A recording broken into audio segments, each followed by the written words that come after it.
अनंत कोटि वैष्णव भक्तवृंद की जय। नामाचार्य श्री हरिदास ठाकुर की जय। श्री कृष्ण चैतन्य प्रभु नित्यानंद श्री अद्वैत गदाधर श्रीवासदि गौर भक्त वृंद की जय। श्री श्री राधा कृष्ण गोप गोपी गोवर्धन श्याम कुंड राधा कुंड दास समनात्म ब्रजमंडल धाम की जय। वृंदावन मथुरा द्वारिका धाम की जय। मायापुर नवद्वीप धाम की जय। श्रीमती राधा रानी की जय। ग्रंथराज श्रीमद् भागवतम की जय। श्रील प्रभुपाद की जय। अनंत कोटि वैष्णव वृंद की जय। हरे कृष्ण। ओम ज्ञानातिमिरान्धस्य ज्ञानाञ्जनशलाकया चक्षुरुन्मिलितं येन तस्मै श्रीगुरवे नमः। नमो विष्णुपादाय कृष्णपृष्ठाय भूतले श्रीमते भक्तिवेदान्त स्वामिनीति नामिने। नमस्ते सारस्वते देवे गौरवाणी प्रचारिणे निर्विशेष शून्यवादी पाश्चात्य देशतारिणे। जय श्री कृष्ण चैतन्य प्रभु नित्यानंद श्री अद्वैत गदाधर श्रीवासादि गौर भक्त वृंद। हरे कृष्ण कृष्ण कृष्ण हरे हरे हरे राम राम राम हरे हरे।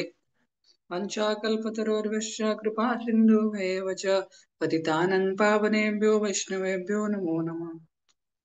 हरे कृष्ण।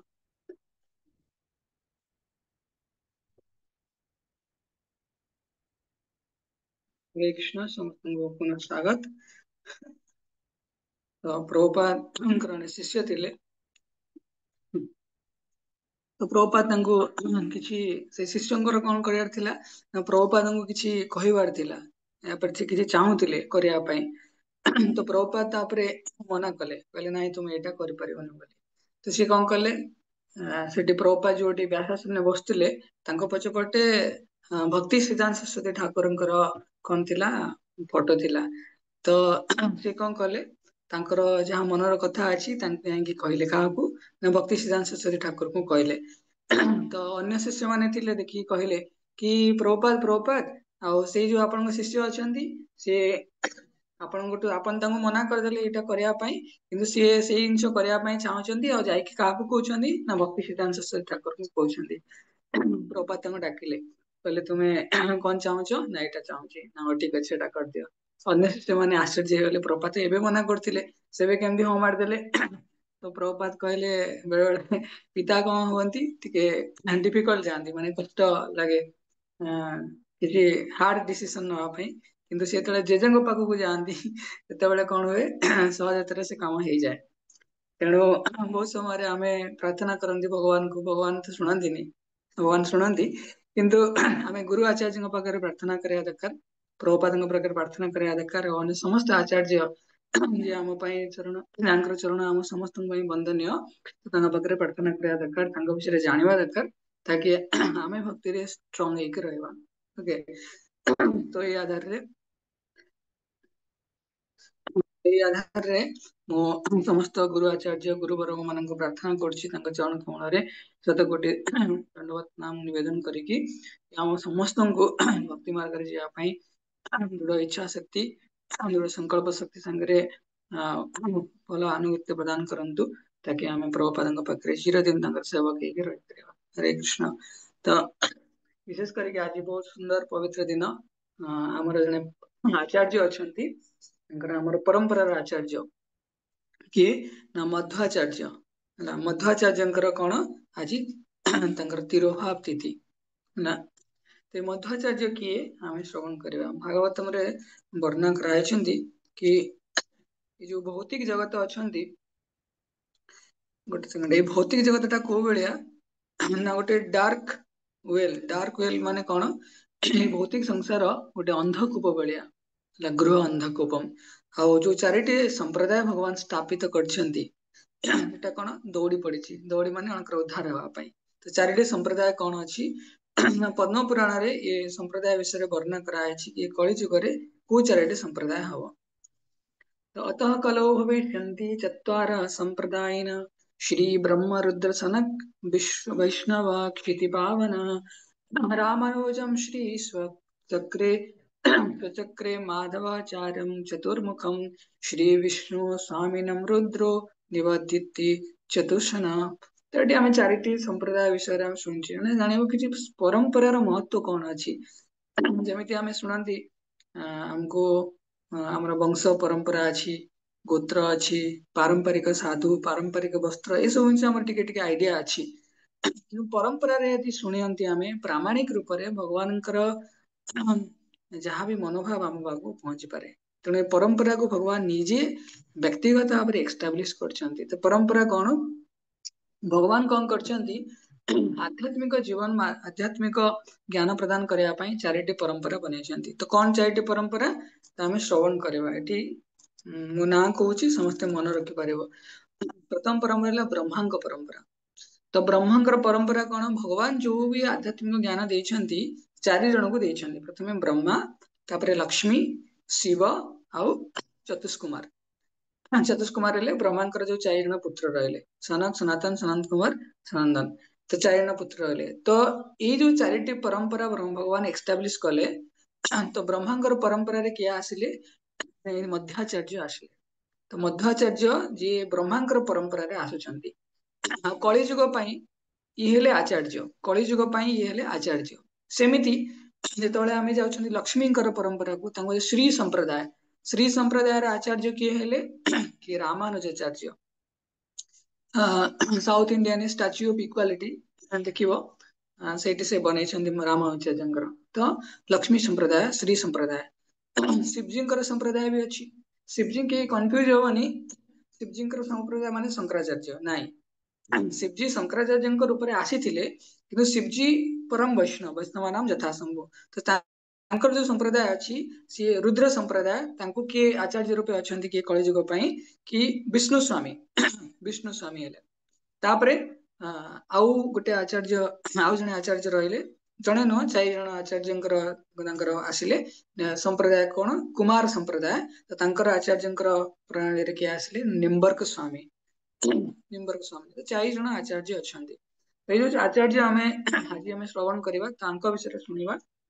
ସମୟ ବି କମ ଅଛି, ତ ମୁଁ ଚେଷ୍ଟା କରିବି। ତାଙ୍କର ବହୁତ ସୁନ୍ଦର ସୁନ୍ଦର ଲୀଳା ତାଙ୍କର ଜୀବନରେ ହେଇଛି, ଆଉ ତାଙ୍କର ବାସ୍ତବ ସ୍ୱରୂପ କଣ ଆମେ ଦେଖିବା। ତ ଭକ୍ତି ସିଦ୍ଧାନ୍ତ ସରସ୍ୱତୀ ଠାକୁର କୁହନ୍ତି କି ଆମେ ଏଇ ଯୋଉ ବ୍ରହ୍ମ ସମ୍ପ୍ରଦାୟରେ ମାଧବାଚାର୍ଯ୍ୟ ଯେହେତୁ ଆସନ୍ତି, ତ ଆମେ କଣ କୁହନ୍ତି? ବ୍ରହ୍ମ ମାଧବ। ଆଉ ଚୈତନ୍ୟ ମହାପ୍ରଭୁ ଆସନ୍ତି, ସେଥିପାଇଁ ଗୌଡୀୟ। ଗୌଡୀୟ ଶବ୍ଦ ଅର୍ଥାତ ରାଧାରାଣୀଙ୍କ ସହିତ ସମ୍ବନ୍ଧିତ। ତେଣୁ ବ୍ରହ୍ମ, ମାଧବ, ଗୌଡୀୟ ସମ୍ପ୍ରଦାୟ। ବ୍ରହ୍ମା, ବ୍ରହ୍ମଙ୍କଠୁ ନାରଦ, ନାରଦଙ୍କ ଠାରୁ ବ୍ୟାସ, ବ୍ୟାସଙ୍କ ଠାରୁ ମାଧବ। ତ ଏମିତି ଆସିଛି। ତ ଏଇ ଯୋଉ ମାଧବ ସମ୍ପ୍ରଦାୟରୁ ଚୈତନ୍ୟ ମହାପ୍ରଭୁ ଚାରିଟି ସମ୍ପ୍ରଦାୟକୁ ନେଇକି ସେ ଗୋଟେ କଣ ତାଙ୍କର ମତ ଦେଇଥିଲେ? କଣ? ଅଚିନ୍ତ୍ୟ ଭେଦାଭେଦ ତତ୍ଵ ଗୋଟେ ଫିଲସଫି ଦେଇଥିଲେ। ଆଉ ସବୁ ସମ୍ପ୍ରଦାୟରୁ ଦୁଇ ଦୁଇଟି ବିଶେଷ ପଏଣ୍ଟ ନେଇଥିଲେ। ଆଉ ମଧ୍ୱ ସମ୍ପ୍ରଦାୟରୁ କଣ ନେଇଥିଲେ? ନା ଭଗବାନଙ୍କର ଶ୍ରୀ ବିଗ୍ରହ ଆଉ କୃଷ୍ଣଙ୍କ ଭିତରେ କୌଣସି ଅନ୍ତର ନାହିଁ। ତ ଏଇଟା ଆଉ ମାୟାବାଦର ଖଣ୍ଡନ, ଏଇ ତିନିଟା ନେଇଥିଲେ। ସବୁ ଭୁଲି ଯାଅ, ତ କିଛି ବଡ ବଡ ଜିନିଷ କହୁନି, ସିମ୍ପଲ ଜିନିଷ ଆମେ ଶୁଣିବା। ଯେତେବେଳେ ଶଙ୍କରାଚାର୍ଯ୍ୟ ଆସିଥିଲେ, ଶଙ୍କରାଚାର୍ଯ୍ୟ କେତେବେଳେ ଆସିଲେ? ଯେତେବେଳେ ବୁଦ୍ଧିଜିମ୍ ବହୁତ ବିସ୍ତାର ହେଇକି ଥିଲା। ବୁଦ୍ଧିଜିମ୍ କେତେବେଳେ ବିସ୍ତାର ହେଇକି ଥିଲା? ଯେତେବେଳେ ବୈଦିକ ସ୍କଲାର ମାନେ, ପଣ୍ଡିତ ମାନେ, ସେମାନେ କଣ କରୁଥିଲେ? ବେଦ ଶାସ୍ତ୍ରର ଆଳରେ ସେ କଣ କରୁଥିଲେ? ନା ବିଭିନ୍ନ ପ୍ରକାର ପଶୁ ବଳି ଇତ୍ୟାଦି କରୁଥିଲେ, ହିଂସା ଆଚରଣ କରୁଥିଲେ। ସେତେବେଳେ ଭଗବାନ ବୁଦ୍ଧଦେବ ଆସିଲେ। ଆଉ ଭଗବାନ ବୁଦ୍ଧଦେବ ଯେତେବେଳେ ଆସିଲେ, ସେତେବେଳେ କଣ ହେଲା? ଅହିଂସା ପରମ ଧର୍ମ ବୋଲି ସେ ପ୍ରତିପାଦନ କଲେ। ଆଉ ତାପରେ ଭଗବାନ ଚାହିଁଲେ କି ଆମର ଯୋଉ ସନାତନ ଧର୍ମର କଣ ପୁନଃସ୍ଥାପନା ହଉ। ତ ସନାତନ ଧର୍ମର ଆଧାର କଣ? ଏଇ ପ୍ରାମାଣିକ ଗ୍ରନ୍ଥ, ଶାସ୍ତ୍ର, ବେଦ, ସାହିତ୍ୟ, ଉପନିଷଦ। ତ ତାକୁ ସ୍ଥାପନା କରିବା ପାଇଁ କିଏ ଆସିବେ? ଶିବଜୀ ସନ୍ନ୍ୟାସୀ ବେଶରେ ଆସିବେ, ଶଙ୍କରାଚାର୍ଯ୍ୟଙ୍କ ବେଶରେ। ବହୁତ ପାୱାରଫୁଲ ଥିଲେ, ଯିଏ ଅଦ୍ୱୈତ ସିଦ୍ଧାନ୍ତକୁ ପ୍ରତିପାଦନ କରିଥିଲେ। ଅଦ୍ୱୈତ ସିଦ୍ଧାନ୍ତ ମାନେ କଣ? ତା ପୂର୍ବରୁ ଶୁଣିଦବା କି ବୁଦ୍ଧଦେବ ଯେତେବେଳେ ଆସିଥିଲେ, ସିଏ କଣ ପ୍ରଚାର କରିଥିଲେ? ନିର୍ବାଣ, ଏଭ୍ରିଥିଙ୍ଗ ଇଜ ଜିରୋ, ସବୁ କିଛି ଶୂନ୍ୟ, ଶୂନ୍ୟବାଦ। ଆଉ ଯେତେବେଳେ ଶଙ୍କରାଚାର୍ଯ୍ୟ ଆସିଲେ, ସେ କଣ ପ୍ରତିପାଦନ କଲେ? ଅଦ୍ୱୈତ ସିଦ୍ଧାନ୍ତ ମାନେ କଣ? ସବୁ କିଛି ୱାନ, ଅହମ ବ୍ରହ୍ମାସ୍ମି, ମୁଁ ବି ଭଗବାନ। ଆଉ ଭଗବାନଙ୍କର ନିରାକାର ରୂପ ପ୍ରତି ସେମାନେ ବିଶେଷ ଭାବରେ ଆକୃଷ୍ଟ ହେଇକି ଥାନ୍ତି। ଭଗବାନଙ୍କର କୌଣସି ସାକାର ରୂପ ନାହିଁ। ଆଉ ସାକାର ରୂପ ଯାହାବି ଆମେ ଦେଖୁଛେ, ରାମ, କୃଷ୍ଣ, ଗୋବିନ୍ଦ, ସେ ସବୁ କଣ? ଭଗବାନଙ୍କର ମାୟାର ଶକ୍ତିର ଅଧୀନରେ। ତ ଏଇଟା ତାଙ୍କର ମତ ଥିଲା। ତେଣୁ ମଧ୍ୱାଚାର୍ଯ୍ୟଙ୍କ, ସରି, ଶଙ୍କରାଚାର୍ଯ୍ୟଙ୍କ ଉପରେ କିଏ ଆସିଲେ? ନା ଅଲଗା ଯୋଉ ଚାରି ଜଣ ବୈଷ୍ଣବ ଆଚାର୍ଯ୍ୟ ମାନେ ଆସିଲେ। ଆଉ ବିଶେଷ କରିକି ରାମାନୁଜାଚାର୍ଯ୍ୟ ଯେତେବେଳେ ଆସିଲେ, କାଲି ଆମେ ରାମାନୁଜାଚାର୍ଯ୍ୟଙ୍କର କଥା ବି ଶୁଣିବା। କାଲି ତାଙ୍କର ବି ଆବିର୍ଭାବ କି ତିରୋଭାବ ଅଛନ୍ତି ଆମେ ଦେଖିବା। ତ ରାମାନୁଚାର୍ଯ୍ୟ ଆସିଲେ ତ ବହୁତ ଷ୍ଟ୍ରଙ୍ଗଲି ସେଇ ଯୋଉ ମାୟାବାଦର ଖଣ୍ଡନ କଲେ ଆଉ ବୈଷ୍ଣବ ସିଦ୍ଧାନ୍ତଙ୍କୁ ପ୍ରତିପାଦ୍ୟ କଲେ କି ଭଗବାନ ଅଛନ୍ତି, ଜୀବ ଆଉ ଭଗବାନ ଏକ ନୁହେଁ, ଜୀବ ଆଉ ଭଗବାନ ଦୁଇ ଜଣ। ତ ମାଧବାଚାର୍ଯ୍ୟ ଆସିଲେ, ତ ମାଧବାଚାର୍ଯ୍ୟ ଯେତେବେଳେ ଆସିଲେ ଆହୁରି ଷ୍ଟ୍ରଙ୍ଗଲି ସେ ପ୍ରଚାର କଲେ। ମାଧବାଚାର୍ଯ୍ୟଙ୍କର ନାଁ ଅଛି, ନାଁ ତମେ ଦେଖିବ ସେ ପ୍ରଭୁପାଦଙ୍କର ଯୋଉ ଭଗବତ ଗୀତାର ଉପକ୍ରଣିକାର ଯୋଉ ଲିଷ୍ଟ ଅଛି ସେଠି ଦି ଜଣଙ୍କ ନାଁ ସିମିଲାର ଜଣାପଡେ, ଜଣେ ମଧ୍ୟାଚାର୍ଯ୍ୟ ଆଉ ଜଣେ ମାଧବାଚାର୍ଯ୍ୟ। ମାଧବାଚାର୍ଯ୍ୟ, ମାଧବ ମାନେ ଭଗବାନ କୃଷ୍ଣଙ୍କର ନାଁରେ ଅଛି, ମାଧବାଚାର୍ଯ୍ୟ ଏଠି ମଧ୍ୟାଚାର୍ଯ୍ୟ। ମଧ୍ୟାଚାର୍ଯ୍ୟ କାହିଁ କୁହାଯାଏ ନା ଦିଟି ଶବ୍ଦ ଅଛି, ମଧୁ, ମଧୁ ମାନେ ହାପିନେସ, ଆନନ୍ଦ, ଆଉ ମଧୁହ, ହୁଅ ମାନେ ଜ୍ଞାନ। ତେଣୁ ଯିଏ ବ୍ଲିସ୍ ଅଫ ନଲେଜ ସେ ହେଲେ ମାଧବାଚାର୍ଯ୍ୟ।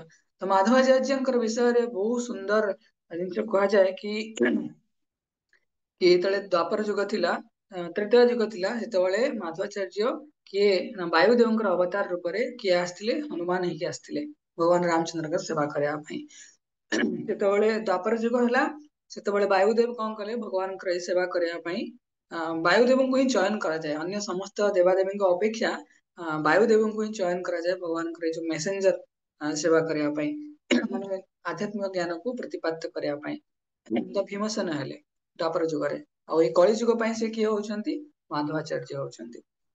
ତ ଏଇ ମାଧବାଚାର୍ଯ୍ୟଙ୍କର ଜନ୍ମ କୋଉଠି ହେଇଛି, କେବେ କୋଉ ଜାଗାରେ ସେ ଆବିର୍ଭାବ ହେଇଛନ୍ତି ନା ଉଡୁପି କର୍ଣ୍ଣାଟକରେ। ତ ଉଡୁପି ସେ ଯୋଉ ୱେଷ୍ଟର୍ଣ୍ଣ ବେଲ୍ଟ ଅଛି, ତ ୱେଷ୍ଟର୍ଣ୍ଣ ବେଲ୍ଟ କୁ କୁହାଯାଏ ପରଶୁରାମ କ୍ଷେତ୍ର। ଯେମିତି ଆମେ ଶୁଣୁଛେ ଶଙ୍ଖ କ୍ଷେତ୍ର, ଚକ୍ର କ୍ଷେତ୍ର କି ଯାହା ବି ଶୁଣୁଛେ ଏଠି, ସେମିତି ଯୋଉ ୱେଷ୍ଟର୍ଣ୍ଣ ବେଲ୍ଟ ରହିଲା ତାକୁ କୁହାଯାଏ ପରଶୁରାମ କ୍ଷେତ୍ର। ଆଉ ସେଇଠି କାହିଁକି ନା ପରଶୁରାମ କଣ କରିଥିଲେ, ସେ ଯୋଉ ଜାଗାଟା ପୁରା ଯୋଉ ଆମର ଗୁଜୁରାଟ, ରାଜସ୍ଥାନ, କର୍ଣ୍ଣାଟକ, କେରଳ ଯାହା ବି ରହିଲା ସେଇ ଯୋଉ ସେପଟ ସାଇଡ ରେ ସାଉଥ ଆଉ ୱେଷ୍ଟ ସାଇଡ ଟା, ତ ପରଶୁରାମ କଣ କରିଥିଲେ ପୁରା ରିଜିୟନ ଟା ସମୁଦ୍ର ଦେବତାଙ୍କ ଠାରୁ ଆଣିକି ଆସିଥିଲେ। ଏଠି ଗୋଟେ ପର୍ବତ ଅଛି ବିମାନଗିରି କରିକି, ମୁଁ ଦେଖିନି, ମୁଁ ଶୁଣିଛି କେବଳ, ବିମାନଗିରି କରିକି। ତ ପରଶୁରାମ କଣ କରିଥିଲେ, ଯେତେବେଳେ କ୍ଷତ୍ରିୟ ଦମନ କରୁଥିଲେ ସେ ବିମାନଗିରି ତାକୁ ପୁରା ନଷ୍ଟଭଷ୍ଟ କରିଦେଇଥିଲେ। ଆଉ ସେଇ ଜାଗାରେ ସେ ଚାରିଟି କ୍ଷେତ୍ର ତୀର୍ଥ ସ୍ଥାପନ କରିଥିଲେ। ଆଉ ତା ଭିତରେ ଗୋଟେ ବିଶେଷ ତୀର୍ଥ ଅଛି ଧନୁ ତୀର୍ଥ, ହେଲା, ଧନୁ ତୀର୍ଥ, ଯୋଉଠି ଚାରିଟି କୁଣ୍ଡ ମାନେ ପୁଷ୍କରିଣୀ ଟାଇପ ର ଅଛି।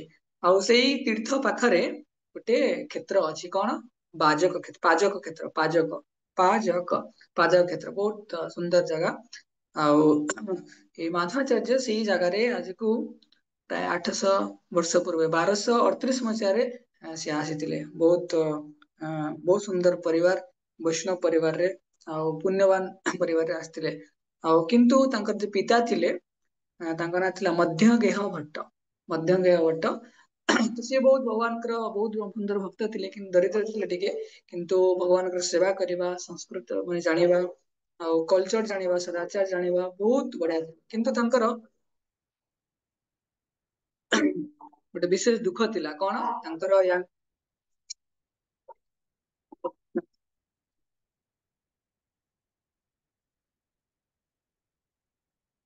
ହରେ କୃଷ୍ଣ,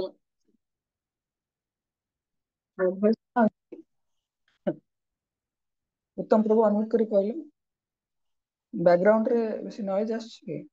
ନାଇଁ ପ୍ରଭୁ କ୍ଲିୟର ଅଛି। ହଁ, ତ ହଁ ମୁଁ କହୁଥିଲି, ତ ମଧ୍ୟଗେହ ଭଟ୍ଟ ତାଙ୍କର ପିତା ଥିଲେ।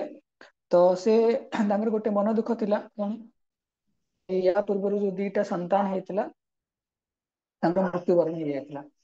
ତ ସେ କଣ କରିଥିଲେ, ଭଗବାନଙ୍କୁ ପ୍ରାର୍ଥନା କରୁଥିଲେ। ତ ଦିନେ କଣ ହେଇଛି, ସେଇ ତୀର୍ଥ କ୍ଷେତ୍ରରେ ଗୋଟେ ମନ୍ଦିର ଅଛି, ଅନନ୍ତେଶ୍ଵର ମନ୍ଦିର। ତ ଏଇ ଅନନ୍ତେଶ୍ଵର ମନ୍ଦିର ପାଖରେ ଦିନେ କଣ କରୁଛନ୍ତି, ଗୋଟେ ମେଳା ଲାଗିଛି। ସେଇ ଟାଇମରେ ଗୋଟେ ଲୋକଟେ, ସେ କଣ କରୁଛି, ଟିକେ ପାଗଳା ଲୋକ, ସେ କଣ କରୁଛି, ସେଇ ମନ୍ଦିରର ଯୋଉ ଚୂଡା ଶିଖରକୁ ଚଢି ଯାଇଛି, ଆଉ ଜୋର ଜୋର ସେ ଚିତ୍କାର କରୁଛି, ହେଲା। ସମସ୍ତେ ଦେଖିକି ଆଶ୍ଚର୍ଯ୍ୟ ହଉଛନ୍ତି, ସେ ପିଲାଟା, ସେ ପାଗଳା ଲୋକଟେ କାହିଁକି ଉପରେ ଚଢି ଯାଇଛି। ତ ସେ ତୁରନ୍ତ ଗୋଟେ କନସିୟସଲି ଅନକନସିୟସଲି ସେ କଣ ଗୋଟେ ଆନାଉନ୍ସ କରୁଛି କି ବହୁତ ଜଲଦି ବାୟୁଦେବ ଏଇ ଯୋଉ ଉଡୁପି କ୍ଷେତ୍ରରେ ଆଗମନ ହବ ତାଙ୍କର, ଆଉ ସମସ୍ତେ ତାଙ୍କୁ ସ୍ଵାଗତ କରିବେ। ଭଗବାନ ନିଜେ ଏଇ ଜ୍ଞାନ ପ୍ରଦାନ କରିବା ପାଇଁ ବାୟୁଦେବଙ୍କୁ ପ୍ରେରଣ କରୁଛନ୍ତି। ତ ସେ ସୁନ୍ଦର ଭାବରେ ଇଏ କରିବେ, ଭବିଷ୍ୟବାଣୀ କରିବେ। ତାପରେ ସେ ପାଗଳ, ସେ ଗଳି ପଡିବେ ସେଇଠି, ହେଲା। ତାପରେ ସମସ୍ତେ ଭାବିବେ କି କିଏ କିଏ ଏଇ ପାଗଳ, କଣ ସତ କଥା, ସତରେ ତ ପାଗଳାମି ଅଛି ନା ଏଇ କିଛି ହରେ ଭବିଷ୍ୟବାଣୀ କରୁଛି। କୃଷ୍ଣ। ହରେ କୃଷ୍ଣ, ଶୁଣା ହେଲା କ୍ଲିୟରଲି?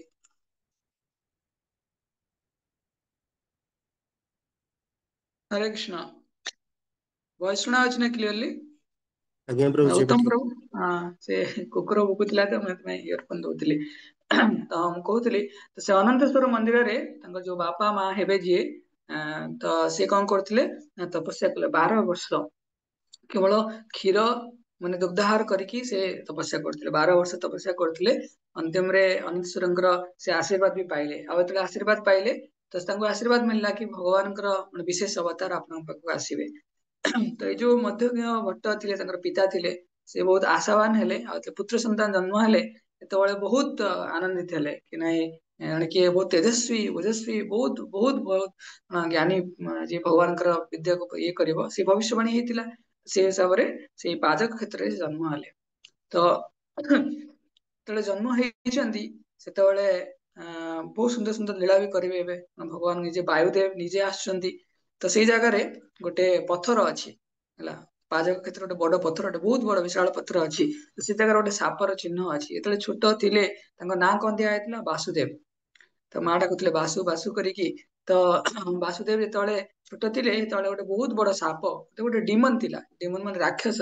ତ ସିଏ କଣ କରିଥିଲା ଆସିକି ତାଙ୍କୁ ଆକ୍ରମଣ କରିବା ପାଇଁ ଆସିଥିଲା। ତ ଇଏ ବାୟୁଦେବଙ୍କର ଅବତାର ଥିଲେ କିନ୍ତୁ ଛୋଟ ଥିଲେ ଷ୍ଟିଲ ସିଏ ସେଇ ଯୋଉ ସାପ ଥିଲା ତାର ଯୋଉ କଣା ଅଛି ତାକୁ ସେଇ ପଥରରେ ପୁରା ଚକଟି ଦେଇଥିଲେ। ତ ଆଜି ବି ତାର ଚିହ୍ନ ଅଛି ହେଲା। ଏମିତିରେ ବି ଯେତେବେଳେ ସେ ଯାଉଥିଲେ ଗୋଟେ ଜଣଙ୍କ ଘରକୁ ଯାଉଥିଲେ ତାଙ୍କର ବନ୍ଧୁଙ୍କ ସାଙ୍ଗରେ ତ ସିଏ ତାଙ୍କର ମାତାଜୀ ମାନେ ତାଙ୍କର ମା ଆଉ ତାଙ୍କର କିଛି ରିଲେଟିଭ ମାନେ ଯାଉଥିଲେ ଜଙ୍ଗଲ ଦେଇକି ଯାଉଥିଲେ ସଡନଲି ଏଠି ସେ ପ୍ରମାଣ ଦେଇଛନ୍ତି କି ସେ ବାୟୁଦେବଙ୍କର ଅବତାର ବୋଲି ବହୁତ ବିଶେଷ ଅବତାର ବୋଲି। ତ ଯେତେବେଳେ ଯାଇଛନ୍ତି ସାମ୍ନାରେ ପୁରା ଘନ ଜଙ୍ଗଲ ଅଛି ସାମ୍ନାରେ ଗୋଟେ ବହୁତ ବଡ ରାକ୍ଷସ ବ୍ରହ୍ମ ରାକ୍ଷସ ଆସିକି ପହଞ୍ଚିଛି। ଆଉ ସେ ତୁରନ୍ତ କଣ କରିଛି ସେ ଯୋଉ ମଧ୍ୟଜ୍ଞ ଭଟ୍ଟ ଥିଲେ ତାଙ୍କର ପିତା ତାଙ୍କର ସାଙ୍ଗକୁ କ୍ୟାପଚର କରି ନେଇଛି। କାହାକୁ କ୍ୟାପଚର କରି ନେଇଛି ତାଙ୍କ ସାଙ୍ଗକୁ ଆଉ କହିଛି କି ମୁଁ କାହାକୁ ଛାଡିବିନି କାରଣ ମୁଁ ବ୍ରହ୍ମ ରାକ୍ଷସ ମୋ ପାଖରେ ଅତୁଳନୀୟ ଶକ୍ତି ସାମର୍ଥ୍ୟ ଅଛି। ଆଉ ମୋର କିନ୍ତୁ ଗୋଟେ ଇଚ୍ଛା ଅଛି କଣ ନା ମତେ ତମେ ମୁକ୍ତ କରିବ କେମିତି ଯଦି ତମେ ମତେ ମୁକ୍ତ କରିବ ତାହେଲେ ମୁଁ ତମ ବନ୍ଧୁକୁ ମୁକ୍ତ କରିବି। କେମିତି ନା ଯୋଉ ପିଲାଟେ ଅଛି ତମେ ଯୋଉ କୋଳରେ ଧରିକି ଆସିଛ ତାକୁ କଣ କରିବ ତାର ପାଦ ତୁଳି ଯଦି ମୋ ମୁଣ୍ଡରେ ଲଗେଇବ ତାହେଲେ ମୁଁ ତମ ସାଙ୍ଗକୁ ଛାଡିଦେବି ଆଉ ମୋର ଉଦ୍ଧାର ହେଇଯିବ। ତ ମା ପ୍ରଥମେ ଟିକେ କୁଣ୍ଠିତ ହେଲେ କହିଲେ ନାଇଁ ନାଇଁ ଡର ଲାଗିଲା ବି ବ୍ରହ୍ମ ରାକ୍ଷସ ତେଣୁ ଷ୍ଟିଲ ତାଙ୍କ ବାପା କଣ କଲେ ଯୋଉ ବାସୁ ଥିଲେ ତାଙ୍କୁ ନେଇକି ବାସୁଦେବଙ୍କର ପାଦକୁ ନେଇକି ଲଗେଇଦେଲେ ସେ ବ୍ରହ୍ମ ରାକ୍ଷସର ମଥାରେ ତୁରନ୍ତ ସେ ଲିବରେଟ ହେଇଗଲେ। ତ ଜଣା ପଡିଲା କି ତାଙ୍କର ସାଙ୍ଗ ଯିଏ ଥିଲେ ଚେତା ଚେତା ପୁନଃ ପାଇକି ଆସିଲେ। ତେଣୁ ଜଣା ପଡିଲା କି ଭଗବାନ ବାୟୁଦେବଙ୍କର ବିଶେଷ ଅବତାର। ଆହୁରି ଅଛି କହିବି ତ ଛୋଟବେଳେ ତାଙ୍କର ବାପା ତ ବହୁତ ଟିକେ ଫାଇନାନ୍ସିଆଲି ୱିକ୍ ଥିଲେ ଇକୋନୋମିକାଲି ତ ବହୁତ ଗୁଣା ଋଣ ଭାରରେ ଗ୍ରସ୍ତ ହେଇକି ଥିଲେ। ତ ଦିନେ କଣ ହେଇଛି ତାଙ୍କର ଯିଏ ଋଣ ଦାତା ଥିଲେ ତ ସିଏ ଆସିକି ପହଞ୍ଚିଛନ୍ତି ତାଙ୍କ ଘରେ କହିଛନ୍ତି କି ମଧ୍ୟଦେହ ଭଟ୍ଟ ତମେ ମୋର ବହୁତ ଦିନ ହେଲାଣି କି ଋଣ ନେଇକି ଯାଇଛ ପରିଶୋଧ କରୁନ ତ ଆଜି ଯେମିତି ହେଲେ ତୁମେ ଋଣ ଦବ ନହେଲେ ମୁଁ ଆଜି ଅନ୍ନ ଗ୍ରହଣ କରିବିନି। ତ ମଧ୍ୟଦେହ ଭଟ୍ଟ କହିଲେ ଆରେ ତୁମେ ଯଦି ଅନ୍ନ ଗ୍ରହଣ କରିବନି ମୁଁ କୋଉଠୁ ଅନ୍ନ ଆଣିବା ପାଇଁ କୋଉଠୁ ପଇସା ମିଳିବ ମତେ ବି ମିଳିବନି। ତେଣୁ ସେଇ ସମୟରେ ବାସୁଦେବ ଆସିଛନ୍ତି ବାସୁଦେବ କହୁଛନ୍ତି କି ପିତା ପିତାଜୀଙ୍କୁ ସମ୍ବୋଧନ କରି କହୁଛନ୍ତି କି କଣ ସମସ୍ୟା ଅଛି ମତେ କୁହନ୍ତୁ। କହିଲେ ତ ଛୋଟ ପିଲା ଆଉ ମୁଁ ତ ଲୋନ କରି ବସିଛି ଆଉ କେମିତି ଇଏ କରିବି। ତ କହିଲେ ଠିକ ଅଛି ମୁଁ ଯାଇକି ବୁଝୁଛି କଣ ସେ ଯେତେବେଳେ ଲୋନ ଯିଏ ଦେଇଥିଲେ ଋଣ ଦେଇଥିଲେ ତାଙ୍କ ପାଖେ ପହଞ୍ଚୁଛନ୍ତି ତାଙ୍କୁ କହୁଛନ୍ତି କି ଆପଣଙ୍କର କଣ ଦରକାର ଅଛି ନା ମତେ ଏତିକି ଲୋନ ପରିଶୋଧ କରିବାର ଅଛି। ନା ଠିକ ଅଛି ମୁଁ ତୁମର ଆଜି ସବୁ ଲୋନ ପରିଶୋଧ କରିଦେବି। ନା କଣ ସେ ଭାବିଲେ ଛୋଟ ପିଲା କଣ ମାନେ ବାଲ୍ୟ ଚପଳତାରେ କଣ କହୁଛନ୍ତି। ତାପରେ ଘରେ ଗୋଟେ କଇଁଆ ଗଛ ଅଛି କଇଁଆ ଗଛ ଦେଖିଥିବ ଟାମାରିଣ୍ଡ ସେ କଇଁଆ ଗଛ ତାର ମଞ୍ଜି ପଡିଥିଲା ତାକୁ ସେ କଣ କଲେ ତୋଳିକି ଆଣିକି ଆସିଲେ। ତାପରେ କହିଲେ ଦେଖ ଦେଖ ମୁଁ ତମର ସବୁ ଲୋନ ପରିଶୋଧ କଲି ଦେଖ ମୋ ହାତରେ ସବୁତକ ପଇସା ସମ୍ପତ୍ତି ଅଛି ତମର ଯେତିକି ଦରକାର। ତ କହିଲେ କି କଇଁଆ ମଞ୍ଜି ଗୁଡା କୋଟିକି ମତେ କଣ ଦଉଛି ହଉ ଠିକ ଅଛି ମନେ ରଖିବା ପାଇଁ ତାଠୁ ନେଇଗଲେ ଯେତେବେଳେ ନେଇକି ନିଜ ହାତରେ ଦେଖୁଛନ୍ତି ସବୁତକ ଗୋଲ୍ଡ କଏନ ଥିଲା। ତ ବହୁତ ଆଶ୍ଚର୍ଯ୍ୟ ହେଲେ ତେଣୁ ସବୁ ତାଙ୍କର ପିତାଙ୍କର ଦୁଃଖ ବି ପଳେଇଲା ଆଉ ସେ ବହୁତ ଆଶ୍ଚର୍ଯ୍ୟ ହେଇକି ରହିଲେ କି କେମିତି ଏମିତି ହେଲା। ତ ବହୁତ ଗୁଡା ମିରାକଲସ ପାସ୍ଟାଇମ୍ସ କରିଛନ୍ତି। ତ 8 ବର୍ଷ ପର୍ଯ୍ୟନ୍ତ ସେ ବିଭିନ୍ନ ତାଙ୍କର ଯୋଉ ପ୍ରାଇମେରୀ ଏଜୁକେସନ ଥିଲା ତାକୁ କମ୍ପ୍ଲିଟ କରିଛନ୍ତି। ତାପରେ ସେ ଜଣେ ଗୁରୁଙ୍କର ପାଖକୁ ଯାଇଛନ୍ତି ବେଦ ଉପନିଷଦ ଇତ୍ୟାଦି ଅଧ୍ୟୟନ କରିବା ପାଇଁ। କିନ୍ତୁ ସେ ବହୁତ ବାଲ୍ୟ ଚପଳ ଥିଲେ ଏତେବେଳେ ସ୍କୁଲ ଯାଉନଥିଲେ ଭାବ, ସ୍କୁଲ ଅଧାରୁ କ୍ଲାସ ସାରିକି ବଙ୍କ ମାରିକି ପଳେଇ ଆସୁଥିଲେ, ଆଉ ଆସିକି ବୁଲାବୁଲି କରିକି ପୁଣି ଯେତେବେଳେ ରିଟର୍ନ ଆସିଥିବେ ସାର୍ ତାଙ୍କୁ ପଚାରିବେ, ଯେ ଗୁରୁଦେବ ଥିବେ ତାଙ୍କର, ତାଙ୍କୁ ପଚାରିବେ କି ତୁମେ ଏତେ ସମୟ ହେଲା କ୍ଲାସ ରୁ ପଳଉଛ, ଏଇଟା ତ ସଦାଚାର ବି ନୁହଁ, ଆଉ ତୁମେ କଣ ପଢିଛ କହିଲ, ମୁଁ କଣ କ୍ଲାସ ରେ ପଢେଇଲି। ସିଏ ଅନର୍ଗଳ ଯାହା ଯାହା ତାଙ୍କର ଗୁରୁଦେବ ପଢେଇଥିବେ ଆଉ ଯାହା ଆଗକୁ ଡିସ୍କୋର୍ସ ବି କରିବାର ଥିବ ସବୁତକ ସେ ଏକା ଇଏରେ କହିଦେବେ। ମାନେ ଏତେ ପ୍ରୋନାଉନ୍ସିଏସନ ଏତେ ପରଫେକ୍ଟ, ଏତେ ଅଣ୍ଡରଷ୍ଟାଣ୍ଡିଂ କ୍ଲିୟର ଥିଲା, ସେ ବି ଆଶ୍ଚର୍ଯ୍ୟ ହେଇଗଲେ। ଆଉ ଏତେ ଧୀରେ ଧୀରେ ଧୀରେ ଧୀରେ ସିଏ ସବୁ କିଛି ଯୋଉ ଭଗବାନଙ୍କ ବିଷୟରେ ଯୋଉ ଆମେ ଆଗରୁ ଶୁଣିଥିଲେ ଶଙ୍କରାଚାର୍ଯ୍ୟଙ୍କର ସବୁ କିଛି ଏକ ଭଗବାନଙ୍କ ସହିତ ସମାନ ବୋଲି, ତ ଇଏ ଧୀରେ ଧୀରେ ଧୀରେ ଧୀରେ ତାଙ୍କର ଯେତେବେଳେ ଜ୍ଞାନଟା କହିପାରିବା ଯେ ଏଥିରେ ଗ୍ରହଣ କଲେ, ଅତଲି ସେ ବାୟୁଦେବ ଥିଲେ କିନ୍ତୁ ଯେତେବେଳେ ଗୁରୁଦେବଙ୍କର ସାନ୍ନିଧ୍ୟ ପାଇଲେ ଧୀରେ ଧୀରେ ଧୀରେ ତାଙ୍କର ବିକାଶ ଆସିଲା, ସେ ସବୁ କିଛିକୁ ଦ୍ୱୈତ ସିଦ୍ଧାନ୍ତରେ ଦେଖିବାକୁ ଚାହିଁଲେ। ତ ଅଦ୍ୱୈତ ମାନେ କଣ, ଭଗବାନ ଆଉ ଜୀବ ଏକ, ସେମାନେ ଭାବନ୍ତି ଆମେ ବି ଭଗବାନ ହେଇପାରିବୁ। ପ୍ରଭୁପାଦ ପାଇଁ ବହୁତ ଗାଳି ଦିଅନ୍ତି କି ମାୟାବାଦ ବୋଲି କୁହନ୍ତି, କିନ୍ତୁ ଦ୍ୱୈତ ସିଦ୍ଧାନ୍ତରେ କଣ ଅଛି, କୃଷ୍ଣ ଅଲଗା, ଭଗବାନ ପରମ ପୁରୁଷ ଭଗବାନ, ଜୀବ ମାନେ ଅଲଗା, ଆଉ କୃଷ୍ଣ ଆଉ ଜୀବଙ୍କ ମଧ୍ୟରେ ସମ୍ବନ୍ଧ ହେଲା ସେମାନେ ତାଙ୍କର ସେବା କରିବେ। ତ ଏଇ ଆଧାରରେ ଯୋଉ ସିଦ୍ଧାନ୍ତ ପ୍ରତିପାଦିତ ହଉଛି ତାକୁ ଦ୍ୱୈତ ସିଦ୍ଧାନ୍ତ କୁହାଯାଏ। ତ ଧୀରେ ଧୀରେ ଧୀରେ ଧୀରେ ସେ କଣ କଲେ, ବହୁତ ଆଶ୍ଚର୍ଯ୍ୟ ଜିନିଷ ସବୁ ଶାସ୍ତ୍ରର ଦ୍ୱୈତ ସିଦ୍ଧାନ୍ତ ହିସାବରେ ପ୍ରତିପାଦିତ କଲେ। ତ ଦିନେ ଯେତେବେଳେ 8 ବର୍ଷ ପୁରୀ ଯାଇଛି, ସେତେବେଳେ ଘରକୁ ଗଲେ, କହିଲେ ମୁଁ କଣ କରିବି, ଗୋଟେ ମାନେ ହାତରେ ଗୋଟେ ବାଡି ଷ୍ଟିକ୍ ନେଇକି ଯାଇଥିଲେ। ତ ତାଙ୍କର ଇଚ୍ଛା ଥିଲା କି ମୁଁ ବୈଷ୍ଣବ ସିଦ୍ଧାନ୍ତକୁ ପ୍ରଚାର କରିବି। ତ ଦେଖୁନ ଏତେ ବଡ ଆଚାର୍ଯ୍ୟ ଆମ ପାଖରେ ଆସୁଛନ୍ତି, ସେ ବୈଷ୍ଣବ ସିଦ୍ଧାନ୍ତକୁ ପ୍ରଚାର କରିବେ। ଯେତେବେଳେ ପ୍ରଚାର କରିବା ପାଇଁ ଚାହିଁଲେ ତାଙ୍କ ପିତାଙ୍କ ପାଖକୁ ଗଲେ, ସେଠି ବହୁତ ସୁନ୍ଦର ଶିକ୍ଷା ବି ଅଛି। ତ ପିତାଙ୍କ ପାଖକୁ ଗଲେ, କହିଲେ କି ପିତାଶ୍ରୀ ମୁଁ ବୈଷ୍ଣବ ସିଦ୍ଧାନ୍ତକୁ ମାନେ ବୈଷ୍ଣବତାକୁ ପ୍ରଚାର କରିବା ପାଇଁ ଚାହୁଁଛି, ତ ଆପଣ ମତେ ସନ୍ନ୍ୟାସର ଅନୁମତି ଦିଅନ୍ତୁ। ସିମ୍ପଲ। ତେଣୁ ତାଙ୍କ ବାପା କହିଲେ ଠିକ ଅଛି, ଯଦି ତୁ ଯୋଉ ବାଡିଟେ ଧରିଛୁ ସେ ବାଡିକୁ ଯଦି ସାଙ୍ଗେ ସାଙ୍ଗେ ପୋତିକି ଗଛ ହେଇଯିବ, ତାହେଲେ ମୁଁ ତତେ ଅନୁମତି ଦେଇଦେବି ପ୍ରଚାର କରିବା ପାଇଁ ଆଉ ମାୟାବାଦର ଖଣ୍ଡନ କରିବା ପାଇଁ। ତାଙ୍କୁ କହିବା ଇଚ୍ଛା କି ବାଡି ଥୋଡି ନା ସାଙ୍ଗେ ସାଙ୍ଗେ ଗଛ ହେଇପାରିବ, କିନ୍ତୁ ତାଙ୍କରି ସାମ୍ନାରେ ମଧ୍ୟଗଙ୍ଗ ଭଟ୍ଟ ତାଙ୍କ ପିତା ଥିଲେ, ତାଙ୍କର ସାମ୍ନାରେ ଯୋଉ ବାସୁଦେବ କଣ କଲେ, ସେ ବାଡିଟିକୁ ସାଙ୍ଗେ ସାଙ୍ଗେ ପୋତି ଦେଲେ, ସାଙ୍ଗେ ସାଙ୍ଗେ ଗୋଟେ ବିଶାଳ ଗଛ ହେଇ ଆସିଲା।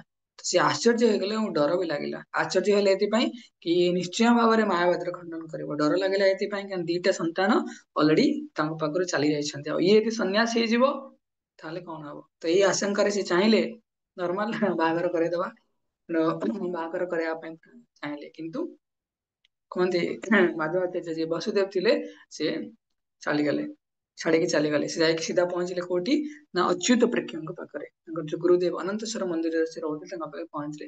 ତେଣୁ ଭକ୍ତି ସିଦ୍ଧାନ୍ତ ସରସ୍ୱତୀ ଠାକୁର କୁହନ୍ତି କି ଭକ୍ତି କରିବା ପାଇଁ କେବେ ପିତାମାତାଙ୍କର ଅନୁମତି ଗ୍ରହଣ କରିବନି, କାହିଁକି ନା ସେମାନେ କେବେ ବି ଅନୁମତି ଦେବେନି। ଯଦି ସେମାନେ ମେଟେରିଆଲିଷ୍ଟିକ ହେଇଥିବେ କେବେ ଅନୁମତି ଦେବେନି, ସେମାନେ ସବୁବେଳେ ଚାହିଁବେ ଭକ୍ତିର ବିରୋଧରେ କିଛି କରିବା ପାଇଁ। ତେଣୁ ଏକ୍ସାମ୍ପଲ ବି ଦିଅନ୍ତି, ଯେମିତି ମଧ୍ୱାଚାର୍ଯ୍ୟ କରିଥିଲେ ସେମିତି ଆମକୁ କରିବାର ଅଛି। ହଁ ଡିଭୋଟି ପିତାମାତା ଆଦି ଡିଭୋଟି ହୁଅନ୍ତି, ସେଟା ଅଲଗା କଥା, ଷ୍ଟିଲ୍ କାହାର ଅନୁମତି ଦରକାର ନଥାଏ। କେବଳ ଗୋଟିଏ ଜିନିଷ କରିବା ପାଇଁ କାହାର ଅନୁମତି ଦରକାର ନଥାଏ, ଏଟା ହେଲା ଭଗବାନଙ୍କର ଭକ୍ତି। ଅଚ୍ୟୁତ ପ୍ରେକ୍ଷ ପହଞ୍ଚନ୍ତି, ଏଇ ଅଚ୍ୟୁତ ପ୍ରେକ୍ଷ ଅଚ୍ୟୁତ ପ୍ରେକ୍ଷ କିଏ, ତାଙ୍କର ଜଣେ ଗୁରୁ ଥିଲେ, ତାଙ୍କ ନାଁ ହେଲା ପ୍ରଜ୍ଞା ତୀର୍ଥ କରିକି। ତ ଏ ପ୍ରଜ୍ଞା ତୀର୍ଥ କିଏ ନା ଶଙ୍କରାଚାର୍ଯ୍ୟ ଯେତେବେଳେ ଏ ଧରା ପୃଷ୍ଠରେ ଥିଲେ, ତ ସିଏ ତାଙ୍କର ଚାରିଟି ଇଏ କରିଥିଲେ କଣ, 4 ଜଣ ଶଙ୍କରାଚାର୍ଯ୍ୟଙ୍କ ପାଇଁ ମଠ କରିଥିଲେ। ତ ସେଠି ଅନ୍ତିମ ସମୟରେ ପଦ୍ମପାଦ ଥିଲେ ତାଙ୍କର ଶିଷ୍ୟ ଥିଲେ, ତ ପଦ୍ମପାଦଙ୍କୁ ଉପଦେଶ ଦେଇଥିଲେ, କହିଲେ କି ମୁଁ ଏବେ ଭଗବତ ଧାମ ଯିବି, ତେଣୁ ମୁଁ ଚାହୁଁଛି, ତାଙ୍କ ଶିଷ୍ୟମାନେ ପଚାରିଲେ କି ଗୁରୁଦେବ ଆପଣ ତ ଭଗବତ ଧାମ ଯିବେ, ଆମକୁ କିଛି ଉପଦେଶ ପ୍ରଦାନ କରନ୍ତୁ।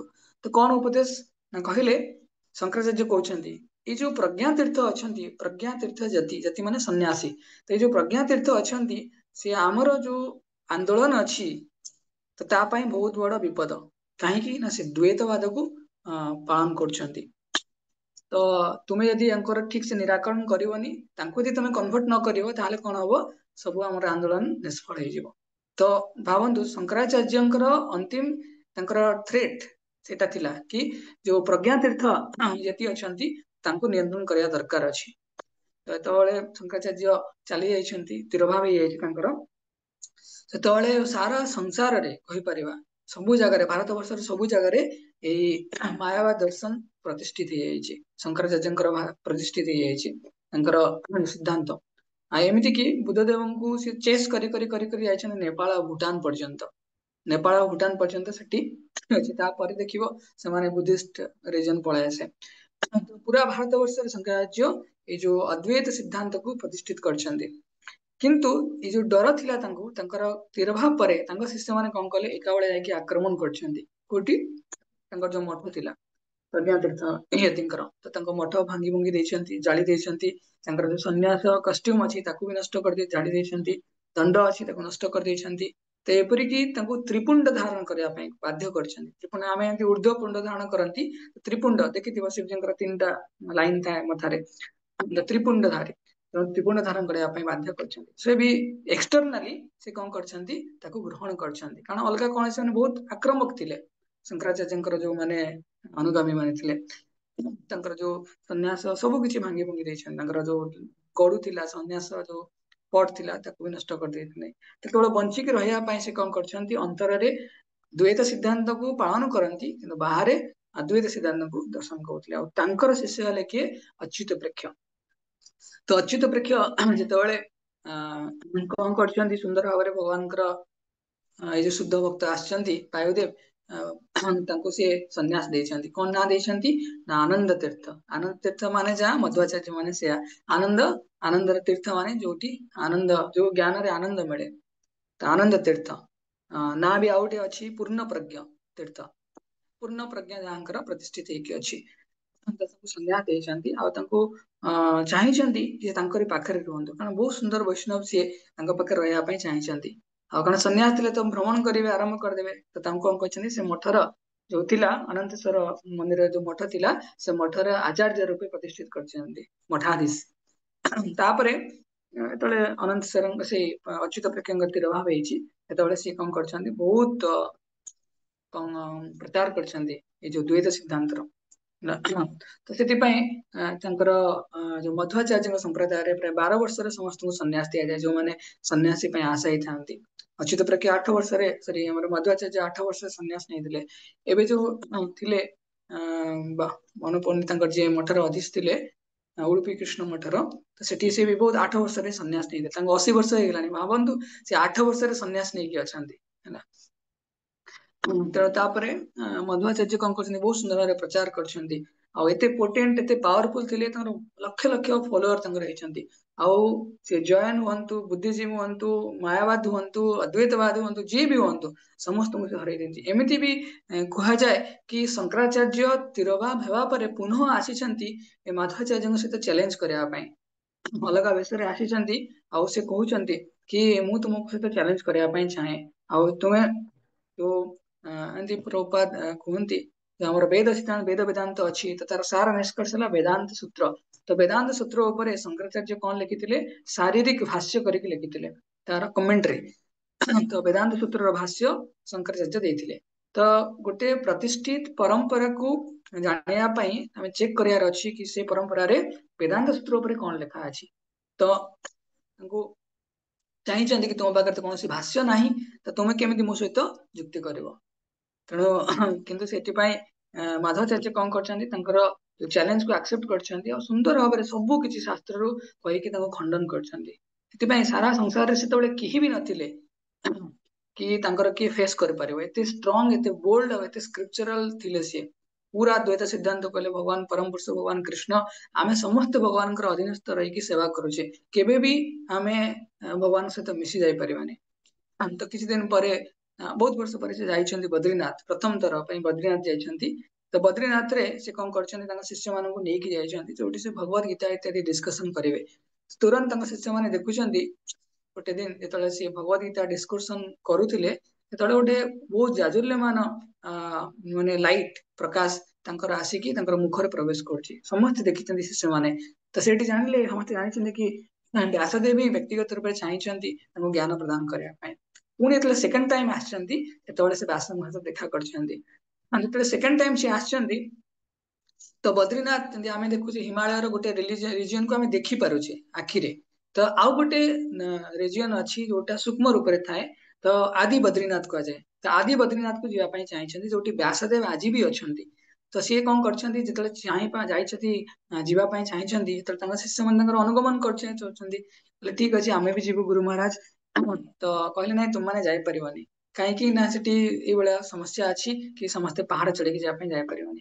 କିନ୍ତୁ ବଦ୍ରିନାଥରେ ଆଦି ବଦ୍ରିନାଥ ଯିବା ପାଇଁ ମାଧବାଚାର୍ଯ୍ୟ କଣ କହୁଛନ୍ତି ଗୋଟେ କାମ କର ତୁମେ ସମସ୍ତେ ଏଇଠି ଥାଅ ମୁଁ ଯିବି ଆଉ ଆସିବି। ତ ସିଏ କଣ କରିଛନ୍ତି ସମସ୍ତେ ଦେଖୁଛନ୍ତି କି ସିଏ କଣ କରୁଛନ୍ତି ଗୋଟେ ପର୍ବତର ଶିଖରରୁ ଆଉ ଗୋଟେ ପର୍ବତର ଶିଖର ଉପରେ ସିଏ ପୁରା କଣ ପୁରା ଡେଇଁ ଡେଇଁ ଡେଇଁ ଡେଇଁ ଯାଉଛନ୍ତି ପିକ୍ ଟୁ ପିକ୍ ହେଲା। ତ ଯାଇକି ସିଏ ପହଞ୍ଚୁଛନ୍ତି ବ୍ୟାସଦେବଙ୍କ ପାଖରେ। ଆଉ ଆମେ ଭାବୁଛେ କି ଆଦ୍ରି ବଦ୍ରିନାଥ ମାନେ ସେଠି ସବୁ ବରଫ ପରିକା ଥିବ ନାହିଁ ସେଠି ଯେମିତି ମାନେ ବାତାବରଣ ଯେମିତି ଆମର ନର୍ମାଲ ସେମିତି ଥାଏ ବହୁତ ସୁନ୍ଦର ସ୍ନିଗ୍ଧ ବାତାବରଣ ଆଧ୍ୟାତ୍ମିକ ବାତାବରଣ ସମସ୍ତ ଋଷିମୁନି ମାନେ ବ୍ୟାସଦେବଙ୍କର ଅନୁଗମନ କରିକି ତାଙ୍କର ଶିକ୍ଷା କରୁଛନ୍ତି। ତ ଯେତେବେଳେ ପହଞ୍ଚିଛନ୍ତି ସେଠି ସେଠି ଦେଖିଛନ୍ତି ବ୍ୟାସଦେବ ସୁନ୍ଦର ଭାବରେ ଏଠି ଅବସ୍ଥାପିତ ହେଇକି ଅଛନ୍ତି ବ୍ୟାସ ସାମ୍ନାରେ ଆଉ ତାଙ୍କର 32 ପ୍ରକାର ଲକ୍ଷଣ ତାଙ୍କ ପାଖରେ ଦର୍ଶନ ଦେଇଛନ୍ତି। ଗୋଟେ ମହାପୁରୁଷର 32 ପ୍ରକାର ଲକ୍ଷଣ ଥାଏ ତାଙ୍କ ଶାରୀରିକ ଲକ୍ଷଣ ଥାଏ ତ ସବୁ ଦେଖିଛନ୍ତି ସେଠି। ଆଉ ବ୍ୟାସଦେବଙ୍କ କୃପାରୁ ତାଙ୍କୁ ସବୁ କିଛି ଏତିକି କହୁଥିଲି ବେଦାନ୍ତ ସୂତ୍ର ତାର ଭାଷ୍ୟର ସବୁ କିଛି ପ୍ରାପ୍ତ ହେଇଯାଇଛି। ଆଉ ଏମିତି କି ବ୍ୟାସଦେବ ତାଙ୍କର ଯୋଉ ଭଗବତ ଗୀତା ତାଙ୍କର ଯୋଉ ଭାଷ୍ୟ ଅଛି ତାକୁ ସେ ସିଗ୍ନେଚର କରିଛନ୍ତି ତାଙ୍କର ସିଗ୍ନେଚର ତାଙ୍କୁ ଦେଇଛନ୍ତି କି ନାଇଁ ତୁମେ ପ୍ରମାଣ ସ୍ୱରୂପ ନେଇକି ଯାଅ ବୋଲି। ତେଣୁ ଆମର ସମ୍ପ୍ରଦାୟରେ ଯେତେବେଳେ ଆମେ ଦେଖୁଛେ ଆମ ପରମ୍ପରାରେ ଆମେ ମାଧବଚାର୍ଯ୍ୟଙ୍କ ପରମ୍ପରାରେ ଆସୁଛେ ଆଉ ମାଧବଚାର୍ଯ୍ୟଙ୍କର ଶିକ୍ଷା ଗୁରୁ କିଏ ଥିଲେ ଏ ବ୍ୟାସଦେବ ଥିଲେ ଆଉ ତାଙ୍କର ଦୀକ୍ଷା ଗୁରୁ ଅଚ୍ୟୁତ ପ୍ରେକ୍ଷ ଥିଲେ। ଇଭେନ ଅଚ୍ୟୁତ ପ୍ରେକ୍ଷ ମଧ୍ୟ ଭଗବାନଙ୍କର ବିଷ୍ଣୁଙ୍କର ଗୋଟେ ବହୁତ ସୁନ୍ଦର ଅବତାର ହଂସ ଅବତାର। ହଂସ ଅବତାରକୁ ତାଙ୍କର ବହୁତ ପ୍ରିୟ ଥିଲେ ଆଉ ତାଙ୍କ ସହିତ ସେ କନେକ୍ଟେଡ ହେଇକି ଥିଲେ। ଆଉ ଦିନେ କଣ ହେଇଛି କି ବହୁତ ସେ ଫେରିବା ସମୟରେ ବଦ୍ରିନାଥରୁ ଫେରିବା ସମୟରେ ଭଗବାନ ବ୍ୟାସଦେବଙ୍କର ସାନିଧ୍ୟ ପ୍ରାପ୍ତ କରିକି ଫେରିବା ସମୟରେ ବହୁତ ଗୁଡା ଡକାୟତ ଲୋକ ଥିଲେ ଆଉ ବହୁତ ଗୁଡା ସେମାନେ କଣ କରୁଥିଲେ ଆକ୍ରମଣ କରୁଥିଲେ ତାଙ୍କ ଶିଷ୍ୟ ମାନଙ୍କୁ ବିଶେଷ କରିକି ମାୟାବାଦୀ ମାନେ ଯୋଉମାନେ ତାଙ୍କୁ ବହୁତ ହଇରାଣ କରନ୍ତି। ଆଉ ଅପୋଜିଟ ରେ ମାଧବଚାର୍ଯ୍ୟ ବହୁତ ଷ୍ଟ୍ରଙ୍ଗ ଥିଲେ ଆଉ ସବୁ ତାଙ୍କର ଶିଷ୍ୟ ମାନଙ୍କୁ ସୁରକ୍ଷିତ କରିବା ପାଇଁ ସବୁ ଡକାୟତକୁ ନିଜେ ସିଙ୍ଗଲ ହ୍ୟାଣ୍ଡେଡଲି ପୁରା ନଷ୍ଟଭଷ୍ଟ କରିଦେଲେ। ଗୋଟେ ବ୍ୟାଘ୍ର ଥିଲା ବହୁତ ଭୟାନକ ମହାବଳ ବାଘକୁ ସେ ମଧ୍ୟ ତାକୁ ହଟେଇ ଦେଇଥିଲେ ତାଙ୍କ ଶିଷ୍ୟ ମାନଙ୍କୁ ସୁରକ୍ଷା ରଖିବା ପାଇଁ। ଏମିତି କୁହାଯାଏ ଏମିତି ହନୁମାନ ଶ୍ରୀ ଭୀମସେନ ବହୁତ କିଛି ଆହାର କରନ୍ତି ପ୍ରସାଦ ପାଆନ୍ତି ସେମିତି 4000 ଲିଟର କ୍ଷୀର କେତେ ଲିଟର କହିଲେ 4000 ଲିଟର କ୍ଷୀର ମାଧବଚାର୍ଯ୍ୟ ଏକା ପିଇ ଯାଉଥିଲେ। ଭାବନ୍ତି ଏତେ ହାଇଲି ମାନେ କଦଳୀର ଫେଣା ଅଛି ଏମିତି ଖାଉଥିବେ ମାନେ ଏତେ ବହୁତ କିଛି ଛୋଟବେଳେ ତାଙ୍କର ଗୋଟେ ବହୁତ ସୁନ୍ଦର ଲୀଳା ବି ଅଛି ତାଙ୍କ ମା କୋଉଠି ଯାଇଥିବେ ତାଙ୍କ ଭଉଣୀ ଯିଏ ଭଉଣୀ ନା ରିଲେଟିଭ ଥିବେ ତ ସେଇଠି ତାଙ୍କ ପିଲା ବେଳରେ ବାସୁଦେବ ଥିବେ ସେଇଠି ଛିଡା ହେଇଥିବେ ତାଙ୍କୁ ଭୋକ ଲାଗୁଥିବ କାନ୍ଦୁଥିବେ ଛୋଟ ପିଲା ଭଳିଆ ତ ତାଙ୍କୁ ସେ କୋଳରେ ରଖିକି ଯାଉ ତାଙ୍କୁ ସେଠି ରଖିଦେବେ ଯୋଉଠି ତାଙ୍କର ଗାଈ ଥିବ ଗୁହାଳ ଥିବ ତ ପାଖରେ ରଖିଦେବେ ସେଠି କୁଣ୍ଡା ଥିବ ହେଲା ତ ତାଙ୍କୁ ବହୁତ ଭୋକ ଲାଗୁଥିବ ତ ସିଏ ତଳେ ତାଙ୍କର ଭଉଣୀ ଯିଏ ତାଙ୍କ ମାଆକୁ ଡାକିବା ପାଇଁ ଯିବେ ତ ସିଏ ଆସିଲା ବେଳକୁ ସେ କୁଣ୍ଡା ବସ୍ତା ହିଁ ସବୁ ଖାଲି କରିଦେଇଥିବେ ମାନେ ଖାଇବା ପାଇଁ ସେ କିଛି ବି ଭୀମସେନଙ୍କର ମାୟାଦେବଙ୍କର ଅବତାର ଥିଲେ ତ ସବୁଠୁ ବଳିଷ୍ଠ କାମ ଗୁରା କରିଥିଲେ। ତ ଏତେବେଳେ ପୁନଃ ବଦ୍ରିନାଥରୁ ଫେରିବା ସମୟରେ ଏମିତି କହିଲି ତ ଥରେ ଗୋଟେ ରାଜା ଥିଲେ ସେଇ ଜାଗାରେ ତ ସେ କଣ କରୁଥିଲେ ତାଙ୍କ ଗାଁରେ ତାଙ୍କର ଯୋଉ ସହର ଥିଲା ସେଠି ପାଣି ନଥିଲା ତ ସେ କଣ କରୁଥିଲେ ସବୁ ଜାଗାରେ ଖନନ କରୁଥିଲେ ପୁଷ୍କରିଣୀର ତ ସେଇ ଜାଗାରେ ସିଏ ଯିଏ ବି ଆସୁଥିଲା ସେଇ ରାସ୍ତାରେ ସମସ୍ତଙ୍କୁ କହୁଥିଲେ ତମେ ଏଠି ଖୋଳିବ ତାପରେ ଯିବ ତ ସମସ୍ତଙ୍କୁ ସେ ଖୋଳିବା କାମରେ ଲଗାଉଥିଲେ କିନ୍ତୁ ମାଧବାଚାର୍ଯ୍ୟ ଯେତେବେଳେ ଆସିଲେ ସେତେବେଳେ ସେ ତାଙ୍କୁ ଏମିତି କିଛି ଟ୍ରିକ୍ ପକେଇଦେଲେ କୌଶଳରେ ପକେଇଲେ ତ ଲାଷ୍ଟକୁ ଦେଖାଗଲା କି ରାଜା ହିଁ ସେ ପୁଷ୍କରିଣୀ ଖୋଳୁଛନ୍ତି ମାଧବାଚାର୍ଯ୍ୟ ନାହାନ୍ତି ମାଧବାଚାର୍ଯ୍ୟ ପଳେଇଛନ୍ତି। ଧୀରେ ଧୀରେ ସେ ଉଡୁପି ଆସିଲେ ସେଠି ସମସ୍ତଙ୍କୁ ଏ ବୈଷ୍ଣବତା ପ୍ରଦର୍ଶନ କଲେ ଦ୍ୱୈତବାଦର ବୈଷ୍ଣବତା ଆଉ 8ଟି ମଠ ବନେଇଲେ ସେଠି ଯୋଉଥିରେ ତାଙ୍କର 8 ଜଣ ବ୍ରହ୍ମଚାରୀ ଶିଷ୍ୟଙ୍କୁ ସେ ସେ ମଠର ଅଧିଷ୍କରୀ ବନେଇଲେ ଯୋଉମାନେ ପରେ ସନ୍ନ୍ୟାସୀ ଗ୍ରହଣ କଲେ ଆଉ ଜଣେ ଗୃହସ୍ଥ ଶିଷ୍ୟଙ୍କୁ ବି ସେ ସନ୍ନ୍ୟାସ ପ୍ରଦାନ କଲେ ତାଙ୍କ ନାଁ ହେଲା ପଦ୍ମନାଭ ଆଚାର୍ଯ୍ୟ କରିକି। ହଁ ତ ଗୋଟେ ଦିନ ସେ କଣ କରିଛନ୍ତି ଭଗବାନଙ୍କର ଲୀଳାରେ ତଲ୍ଲୀନ ହେଇକି ସେ ସମୁଦ୍ରରେ ସ୍ନାନ କରିବା ପାଇଁ ଯାଉଛନ୍ତି ବିଭିନ୍ନ ପ୍ରକାରର ଯୋଉ ଅଦ୍ୱୈତ ସିଦ୍ଧାନ୍ତ ବିଷୟରେ ସେ କିଛି କମ୍ପୋଜ କରି କରି ଯାଉଛନ୍ତି ତ ଦେଖିଲେ ବହୁତ ମାନେ କିଛି ଦୂରରେ ଗୋଟେ ଜାହାଜ ଆସିକି ଲଟକିକି ଅଛି ଆଉ ଯୋଉଠି ମାନେ ସମୁଦ୍ରର ଝଡ ଆସୁଛି ତ ସମୁଦ୍ରର ତୀବ୍ର ଝଡ ଆସୁଛି ତ ସେଇ ସମୟରେ ସେ ଯୋଉ ଜାହାଜର ଲୋକମାନେ ବହୁତ ଚିତ୍କାର କରୁଛନ୍ତି କି ସୁରକ୍ଷା ପାଇଁ ତ ଇଏ କଣ କଲେ ତାଙ୍କର ଯୋଉ ଉତ୍ତୁରୀ ଅଛି ଉତ୍ତୁରୀ ମାନେ ଯୋଉ କାନ୍ଧରେ ଯୋଉ ପକାନ୍ତି ତ ଉତ୍ତୁରୀ ଅଛି ତାକୁ ଆଣିକି ତୁରନ୍ତ ଏମିତି ମାନେ ହଟେଇ ଦେଲେ ଯେମିତି କରନ୍ତି ସେମିତି କରିଦେଲେ ତ ତୁରନ୍ତ ସବୁତକ ସାମୁଦ୍ରିକ ଝଡ ପଳେଇଲା ବାୟୁଦେବ ନା ନିଜେ ତାପରେ ସେ ଯେ ଜାହାଜର ଯିଏ ମାଲିକ ଥିଲେ ସେ ଆସିକି ବହୁତ କୃତଜ୍ଞତା ଜ୍ଞାପନ କଲେ ମହାରାଜ ମୁଁ ଆପଣଙ୍କର କି ସେବା କରିବି କୁହନ୍ତୁ କହିଲେ ମୁଁ ତ ସନ୍ନ୍ୟାସୀ ଅଛି ଆଉ ମୋର କଣ ବିଶେଷ ସେବା ଆପଣ ଯାହା ଆଣିଛନ୍ତି ମୋର କୌଣସି ସେବାରେ ଲାଗିବନି ଷ୍ଟିଲ୍ କୁହନ୍ତୁ କଣ ତୁମ ପାଖରେ ଅଛି ନା ମୋ ପାଖରେ କଣ ଅଛି ମୋ ପାଖରେ କିଛି ଗୋପୀ ଚନ୍ଦନ ଅଛି ତ ସେଇ ଯୋଉ ଜାହାଜର ମାଲିକ ଥିଲେ ସେ ଗୋପୀ ଚନ୍ଦନ କଣ କରୁଥିଲେ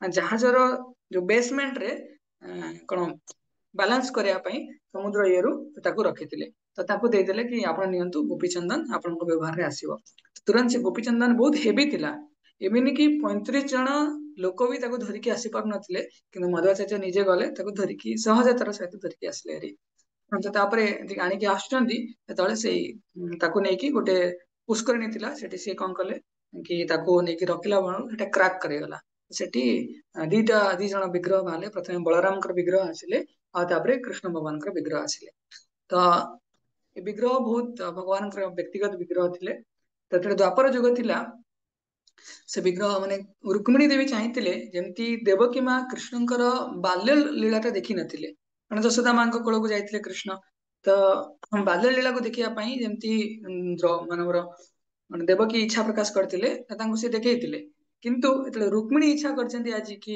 ପ୍ରଭୁ ମୁଁ ଆପଣଙ୍କର ବାଲ୍ୟ ଲୀଳା ଦେଖିବା ପାଇଁ ଚାହେଁ ଆପଣ ଛୋଟବେଳେ କେମିତି ଦେଖା ହଉଥିଲେ କି ଲୀଳା କରୁଥିଲେ ତ ସେଇଟା ଚାହିଁଛନ୍ତି ତ ତ ସ୍ୱାଭାବିକ ଲାଗେନି ଗୋଟେ ସ୍ତ୍ରୀ ତାଙ୍କର ସ୍ୱାମୀଙ୍କର ଛୋଟ ବେଳର ଇଏ ଦେଖିବା ପାଇଁ ତ ଷ୍ଟିଲ୍ ଭଗବାନ କହିଲେ ଠିକ ଅଛି ଆଉ ଭଗବାନ କହିଲେ କେମିତି ହେଲେ ମୁଁ ଗୋଟେ ବିଗ୍ରହଙ୍କ ସ୍ଥାପନ ମାନେ ବିଗ୍ରହଙ୍କ ରୂପ ପ୍ରକଟ କରୁଛି ତ ଭଗବାନ ନିଜେ ସେ ବିଗ୍ରହ ରୂପରେ ରୂପାନ୍ତରିତ ହେଇଗଲେ ଯୋଉଥିରେ ଭଗବାନ କଣ କରିଥିଲେ ଗୋଟେ ହାତରେ ମାଖନ ଚୋରିର ଯୋଉ ଦଉଡି ଅଛି ଦଉଡି ଧରିଥିଲେ ଆଉ ଗୋଟେ ଷ୍ଟିକ୍ ଧରିଥିଲେ ବାଲଗୋପାଳ ଛୋଟ ବହୁତ ସୁନ୍ଦର ବାଲଗୋପାଳ ଭଗବାନ ଥିଲେ ତ ଗୋପୀଚନ୍ଦନରୁ ଏ ବାହାରିଥିଲେ ବଲ୍ଲମ ବାହାରିଥିଲେ ତ ଯେତେବେଳେ ଭଗବାନ କଣ କରିଥିଲେ ଭଗବତ ଧାମ ଯାଇଛନ୍ତି ଏରି ତ ଅର୍ଜୁନ କଣ କରିଥିଲେ ଏଇ ଯୋଉ ଭଗବାନଙ୍କର ବିଗ୍ରହ ଥିଲେ ତାକୁ ନେଇକି ଗୋପୀ ତାଲାବରେ ଲୁଚେଇ ଦେଇଥିଲେ ତ ଗୋପୀ ତାଲାବରେ ଯେତେବେଳେ ଲୁଚେଇ ଦେଇଥିଲେ ପରେ 4000 ବର୍ଷ ପର୍ଯ୍ୟନ୍ତ ଭାବନ୍ତୁ ଭଗବାନ ଯିବା ପରେ 4000 ବର୍ଷ ପର୍ଯ୍ୟନ୍ତ ସେ ଗୋପୀ ତାଲାବରେ ମାନେ ଭଗବାନଙ୍କର ବିଗ୍ରହ ଥିଲେ ତାପରେ ସେଇ ଯୋଉ କହିଲି ଜାହାଜର ଯେ ମାଲିକ କୌଣସି ଘରେ ତାକୁ ଏସ୍କାଭେଟ କରିକି ଆଣିକି ଇଏ କରିଥିଲେ ତେଣୁ ଏ ଯୋଉ ମଧ୍ୱାଚାର୍ଯ୍ୟ ଥିଲେ ତାଙ୍କର ସମସ୍ତଙ୍କ ସହିତ ବହୁତ ସୁନ୍ଦର ଭାବରେ ସମସ୍ତଙ୍କୁ ସେ ତାଙ୍କର ଯୋଉ ଫିଲୋସଫି ଦର୍ଶନ ଶାସ୍ତ୍ର ଥିଲା ସମସ୍ତଙ୍କୁ ପରାସ୍ତ କରିଥିଲେ ଜଣେ ବୁଦ୍ଧିଜିମ ରେ ଜଣେ ତାଙ୍କ ନାଁ ଥିଲା କଣ ବୁଦ୍ଧିସାଗର କରିକି ତ ବୁଦ୍ଧିସାଗର କରିକି ଆସିଲେ ସେ କହିଲେ କି ଜୀବନର କୌଣସି ସୁଖ ଦୁଃଖ କିଛି ନାହିଁ ସବୁ କିଛି ନିର୍ବାଣ ଶରୀର ନଷ୍ଟ ହେଇଗଲେ ସବୁ କିଛି ମିଶିଗଲା ଭଗବାନଙ୍କ ସାଙ୍ଗରେ ଭଗବାନ ବୋଲି କିଛି ନାହିଁ ସବୁ କିଛି ନିର୍ବାଣ ଜିରୋ ଏଭ୍ରିଥିଙ୍ଗ ଇଜ ଜିରୋ ତ ତୁରନ୍ତ ସେଠି ସଭାରେ ଆୟୋଜନ କରାଯାଇଥିଲା ଧର୍ମସଭା ଟାଇପ ର ତ ସେଇଠି ସେ କହିଲେ ଦେଖ ଦେଖ ଦେଖ ସାପ ବୁଲୁଛି ସାପ ତମକୁ ଆକ୍ରମଣ କରିବ ତ ତୁରନ୍ତ ଗୋଟେ ସାପ କଥା କହିଲେ ସେ ଡରିଗଲେ କହିଲେ ସାପ ତ ସେଠି ଭାବିଲେ କି ତୁମେ ଯଦି ଗୋଟେ ମିଛ ସାପ ବିଷୟରେ ସାପର କଳ୍ପନାରେ ତୁମେ ଭୟଭୀତ ହେଇଯାଉଛ ତାହେଲେ ସତ ସାପ ହେଲେ ତମେ ଭୟଭୀତ କାହିଁକି ନହବ ତ ସବୁ କିଛି ନିର୍ବାଣ ନୁହେଁ ସବୁ କିଛି ନେଇକି ଗୋଟେ ଜାଗାରେ ମିଶି ଯାଏନି ତ ସେଇ ଇଏକୁ ଖଣ୍ଡନ କରିଦେଲେ ଜୈନ ଧର୍ମର ଯିଏ ପ୍ରବର୍ତ୍ତକ ଥିଲେ ତାଙ୍କ ପରେ ତାଙ୍କ ଶିଷ୍ୟମାନେ ଆସି ତାଙ୍କୁ କହିଲେ କି ସବୁ କିଛିକୁ ଆମେ ଯେହେତୁ ଭଗବାନଙ୍କ ସହିତ ସମାନ ନା ଆମେ ସବୁ କିଛିକୁ ନିୟନ୍ତ୍ରଣ କରିପାରିବୁ ତ ବହୁତ ସୁନ୍ଦର ଭାବରେ ଖଣ୍ଡନ କରିଦେଲେ କି ତୁମେ ତୁମର ଶାରୀରିକ କ୍ରିୟାକଳାପକୁ ନିୟନ୍ତ୍ରଣ କରିପାରୁନ ତୁମେ କେମିତି ଭଗବାନଙ୍କୁ ନିୟନ୍ତ୍ରଣ କରିବ ଚାନ୍ସ ନାହିଁ ତ ଏମିତି ଯେତେବେଳେ ଆସିଲେ ଶଙ୍କରାଚାର୍ଯ୍ୟଙ୍କର ଶିଷ୍ୟମାନେ ଆସିବେ ବହୁତ ଷ୍ଟ୍ରଙ୍ଗ ସତ୍ୟେନ୍ଦ୍ର ତାଙ୍କ ନାଁ କଣ ସତ୍ୟେନ୍ଦ୍ର ତୀର୍ଥ ତାଙ୍କ ନାଁ ପରେ ହେଲା ବୋଧହୁଏ ତ ସିଏ ଆସିକି କହିବେ କି ସବୁ କିଛି ଶଙ୍କରାଚାର୍ଯ୍ୟ କହିଯାଇଛନ୍ତି କି ସବୁ କିଛି ଏକ ବୋଲି ତାପରେ କହିବେ ଯଦି ସବୁ କିଛି ବ୍ରହ୍ମ ସବୁ କିଛି ଏକ ତାହେଲେ ତୁମର ଆଉ କୃଷ୍ଣଙ୍କ ଭିତରେ ମାନେ ଭଗବାନଙ୍କ ଭିତରେ କିଛି ଫରକ ନାହିଁ ତାହେଲେ ତୁମେ ତ ଭଗବାନଙ୍କ ଜାଗାକୁ ମାଡି ବସୁଛ ତାହେଲେ ତୁମେ କୃଷ୍ଣ ହବା ପାଇଁ ମାନେ ତୁମେ ଭଗବାନ ହବା ପାଇଁ ଚାହୁଁଛ ହମ ବ୍ରହ୍ମାସ୍ମି କହିଦଉଛ ତତ୍ତ୍ୱମସୀ ମାନେ ମୁଁ ହିଁ ସେଇ କିଛି ଆଇ ଆମ୍ ଦ୍ୟାଟ ପ୍ରପର ଲେଖିଛନ୍ତି ଆଇ ଆମ୍ ଦ୍ୟାଟ ମୁଁ ହିଁ ଭଗବାନ ବୋଲି ତ ଯଦି ତୁମେ ଚାହୁଁଛ ତାହେଲେ ତୁମେ କଣ ଭଗବାନଙ୍କର ଜାଗାକୁ ନେଇ ଯାଉଛ ତୁମେ ବି ଶଙ୍କରାଚାର୍ଯ୍ୟ ହେଇଯିବ ତୁମେ ଯଦି ଭଗବାନ ତୁମେ ବି ଶଙ୍କରାଚାର୍ଯ୍ୟ ତାହେଲେ ତୁମେ କଣ ଗୁରୁଙ୍କ ଜାଗାକୁ ବି ନେଇଯିବ ତେଣୁ ଏଇଭଳିଆ ଜିନିଷ କହିଛନ୍ତି ଯେତେବେଳେ ସେ ବହୁତ ଭୟଭୀତ ହେଇଗଲେ ବହୁତ କ୍ରନ୍ଦନ କଲେ ତ କହିଲେ କି ଆଉ ମୋର କୌଣସି ରାସ୍ତା ନାହିଁ ଆପଣଙ୍କ କୃପାରୁ ଆପଣଙ୍କ ଶରଣରେ ମୁଁ ଆସିବା ପାଇଁ ଚାହୁଁଛି ତେଣୁ ଆପଣ ମତେ ଗ୍ରହଣ କରନ୍ତୁ ତ ସମସ୍ତଙ୍କୁ ଯେତେବେଳେ ସେ ଏ ଯୋଉ ମାୟାବାଦର ଖଣ୍ଡନ ଏତେ ଷ୍ଟ୍ରଙ୍ଗଲି କରିଥିଲେ ଆଉ ସମସ୍ତଙ୍କୁ ଏମିତିକି ଜଣେ ହରିକଥା କରୁଥିଲେ ହରିକଥା ସମୟରେ ସମସ୍ତେ ଆସିକି ଏଇ ମାୟାବାଦୀ ଲୋକମାନେ ଆସିକି କହିଲେ କି ମହାରାଜ ଆପଣ ହରିକଥା ବନ୍ଦ କରନ୍ତୁ ନା କାହିଁକି ବନ୍ଦ କରିବାର ନାହିଁ ହରିକଥା କେବେ ବି ମାନେ ବନ୍ଦ ହେଇପାରିବନି ନିତ୍ୟଂ ଭାଗବତ ସେବୟା ତେଣୁ ସେ କହିଲେ କି ନାଇଁ ବନ୍ଦ ନ କରିବା ଆମେ ଆପଣଙ୍କୁ ଛାଡିବୁନୁ ତ 30 ଜଣ ଲୋକ ଭାବ 30 ଜଣ ଲୋକ ସେ ଆସିକି ତାଙ୍କୁ ଗୋଟେ ଦୌଡି ଆଣିକି ଆସିଲେ ତାଙ୍କ ବେକକୁ ଚିପିବା ପାଇଁ ଦୌଡ଼ିରେ ଆଣିଲେ ସମସ୍ତେ ମାନେ ଇତସ୍ତତ ପଡିଗଲେ କିନ୍ତୁ ତାଙ୍କର କିଛି ବି ହେଲାନି। କହନ୍ତୁ କଣ ଭଗବାନଙ୍କର ସେ ଏତିକି ବଳିଷ୍ଠ ଥିଲେ, ତାଙ୍କ ସିଦ୍ଧାନ୍ତକୁ ସେ ବଳିଷ୍ଠ ଭାବରେ ମାନେ ଉପସ୍ଥାପିତ କରୁଥିଲେ। ମହାଭାରତ ତାତ୍ପର୍ଯ୍ୟ ନିର୍ଣ୍ଣୟ କିମ୍ବା ତାଙ୍କର ଯୋଉ ଭାଷ୍ୟ ଅଛି, ତାଙ୍କ ଭାଷ୍ୟର ନାଁ ଶୁଣିବ। ନାଁ କହୁଛି କଣ ଭାଷ୍ୟ ଅଛି ର ଏ ପୂର୍ଣ୍ଣ ପ୍ରଜ୍ଞ ଭାଷ୍ୟ, ପୂର୍ଣ୍ଣ ପ୍ରଜ୍ଞ ଭାଷ୍ୟ। ଯେମିତି ଆମର ରାମାନୁଜାଚାର୍ଯ୍ୟଙ୍କର ଶ୍ରୀ ଭାଷ୍ୟ, ମାଧବାଚାର୍ଯ୍ୟଙ୍କର ପୂର୍ଣ୍ଣ ପ୍ରଜ୍ଞ ଭାଷ୍ୟ, ବିଷ୍ଣୁ ସ୍ୱାମୀଙ୍କର ଅଛି ସର୍ବଜ୍ଞ ଭାଷ୍ୟ, ଆଉ ନିମ୍ବର୍କ ସ୍ୱାମୀଙ୍କର ଅଛି ପାରିଜାତ ସୌରଭ ଭାଷ୍ୟ। ତ ଏଇଟା ବେଦାନ୍ତ ସୂତ୍ର ଉପରେ ମାନେ କମେଣ୍ଟ୍ରି ଦିଅନ୍ତି, ସେମାନେ ତାପରେ ଭାଷ୍ୟ ପ୍ରଦାନ କରନ୍ତି। ବ୍ରହ୍ମା ଯୋଉ ବେଦାନ୍ତ ସୂତ୍ରରେ ସବୁ ସୂତ୍ର ଆକାରରେ ଲେଖା ହେଇଛି। 500ଟା ନା କେତେଟା ଶ୍ଲୋକ ସୂତ୍ର ଅଛି, ଗୁରୁ ମହାରାଜ କୁହନ୍ତି। ତ ଏମିତି ଅଥାତ ବ୍ରହ୍ମ ଜିଜ୍ଞାସା ଜନ୍ମାଦ୍ୟସ୍ୟ ଯତ ଅଖିଳ ରସ ଅମୃତ ମୂର୍ତ୍ତି, ତ ଏସବୁ ଗୋଟେ ଗୋଟେ ସୂତ୍ର ଆକାରରେ ଲେଖା ହେଇଛି। ତାର ଯିଏ ଭାଷ୍ୟ ପ୍ରଦାନ କରନ୍ତି HIT ସମ୍ପ୍ରଦାୟରେ HIT ଭାଷ୍ୟ ଦିଆହେଇଛି। ତ ମାଧବାଚାର୍ଯ୍ୟଙ୍କ ଯୋଉ ସିଦ୍ଧାନ୍ତ ଥିଲା, ଏଠି ଖାଲି ଟର୍ମ ମନେ ରଖିବାର ଅଛି, ଆଉ ଏଇଟା ପରେ କେବେ ମୁଁ ଡିସ୍କସ କରିବି। ତ ମାଧବାଚାର୍ଯ୍ୟ ଯୋଉ ସିଦ୍ଧାନ୍ତ ଆଣିଥିଲେ, ତାକୁ କୁହାଯାଏ ଶୁଦ୍ଧାଦ୍ୱୈତ, ଶୁଦ୍ଧାଦ୍ୱୈତବାଦ, ମାନେ ପିଓର ଡୁଆଲିଜିମ୍, ମାନେ ଭଗବାନ ଆଉ କୃଷ୍ଣ ଆଉ ଜୀବ ଅଲଗା, ପୁରା ଅଲଗା, ଶୁଦ୍ଧାଦ୍ୱୈତ।